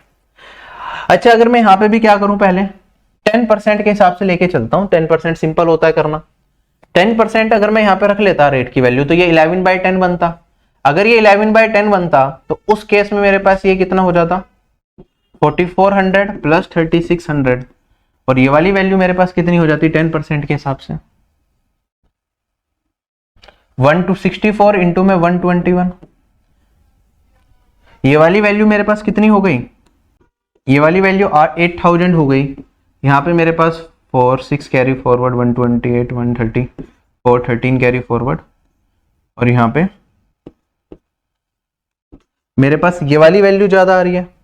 हमने क्या कहा था, अगर ये वाली वैल्यू अगर हमारे पास ज्यादा आ रही है इस साइड वाली, और इस साइड वाली वैल्यू कम आ रही है, तो हमें रेट ऑफ इंटरेस्ट को क्या करना पड़ेगा? बढ़ाना पड़ेगा। तो मेरा जो आंसर होगा वो 10% से क्या होगा? ज्यादा होगा। तो मेरे पास क्या होगा? ये वाला ऑप्शन मेरा एलिमिनेट हो गया। या तो 12% आएगा या फिर 12.5% आएगा। देखो 12% जाने में दिक्कत क्या है? 12% तो मेरा आंसर हो ही नहीं सकता। मैं देख के कर सकता हूं। क्यों कह सकता हूं? अगर आप 12% यूज करेंगे तो मेरे पास ये 112 का होल स्क्वायर डिवाइडेड बाय 100 का होल स्क्वायर आएगा। तो यहाँ पे पॉइंट में वैल्यू आ जाएगी। जैसे ही मैंने ये 12% रखा, इस साइड मेरे पास जो आंसर आएगा पॉइंट के बाद 2 डेसिमल प्लेसेस तक वैल्यू जाएगी। और यहां पे जब मैं 12% निकालूंगा तो मेरे पास एग्जैक्ट वैल्यू आएगी, इंटीजर और इंटीजर। 12% के केस में लेफ्ट हैंड साइड में तो इंटीजर आ रहा है, और राइट हैंड साइड में 2 डेसिमल प्लेस तक मेरी वैल्यू जाएगी। ये मुझे देखते ही पता चल रहा है। तो 12% मेरा नहीं हो सकता। तो मेरा आंसर क्या होगा? 12.5%। This will be the right answer. Clear है? थोड़ा सा कॉम्प्लिकेटेड क्वेश्चन बन जाता है अगर रेट निकालना। हमने कल वाली क्लास में भी देखा था, लास्ट में रेट के कुछ क्वेश्चंस मैंने अलग तरीके से बताया था। कुछ लोगों को हो सकता है थोड़ी तकलीफ भी हुई है उन क्वेश्चंस में। कंपाउंड इंटरेस्ट, सिंपल इंटरेस्ट का टॉपिक बहुत आसान है, लेकिन जहां रेट निकालने की पूछ ले कंपाउंड इंटरेस्ट के अंदर, तो चीजें कॉम्प्लिकेटेड बनाई जा सकती हैं। उसके लिए बेसिक क्लैरिटी आपकी होनी बहुत ज्यादा जरूरी है। क्या आप एसएससी एग्जाम्स की तैयारी कर रहे हैं और कंफ्यूज्ड हैं कैसे प्रिपरेशन करें? देखो, कोई भी कॉम्पिटिटिव एग्जाम अगर आपको निकालना है तो सबसे जरूरी है आपका उसमें हार्ड वर्क, उसके बाद right strategy and right guidance. मैं Shubham Jain, ex GST inspector, जिसने अपने 7 साल के टीचिंग करियर में लाखों बच्चों को ट्रेन किया और उनकी ड्रीम जॉब तक पहुंचने में मदद करी है। मैंने खुद एसएससी सीजीएल एग्जामिनेशन को फर्स्ट अटेम्प्ट में निकाला था, तो I know the best method जिससे कम से कम टाइम में अपन प्रिपरेशन तक कर सकते हैं।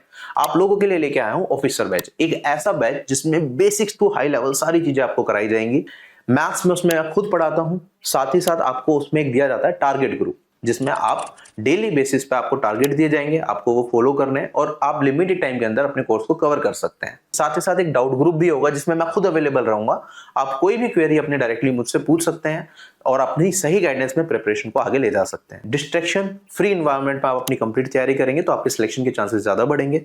साथ ही साथ कोई भी चीज आप पढ़ते हैं तो उससे रिलेटेड टेस्ट वहां पर अवेलेबल रहते हैं, जिससे आप अपनी परफॉर्मेंस को एनालाइज कर पाए। प्री और मेंस की टेस्ट सीरीज कोर्स के साथ आपको मिलेगी। इसके साथ साथ आपके लिए एक एड ऑन भी है।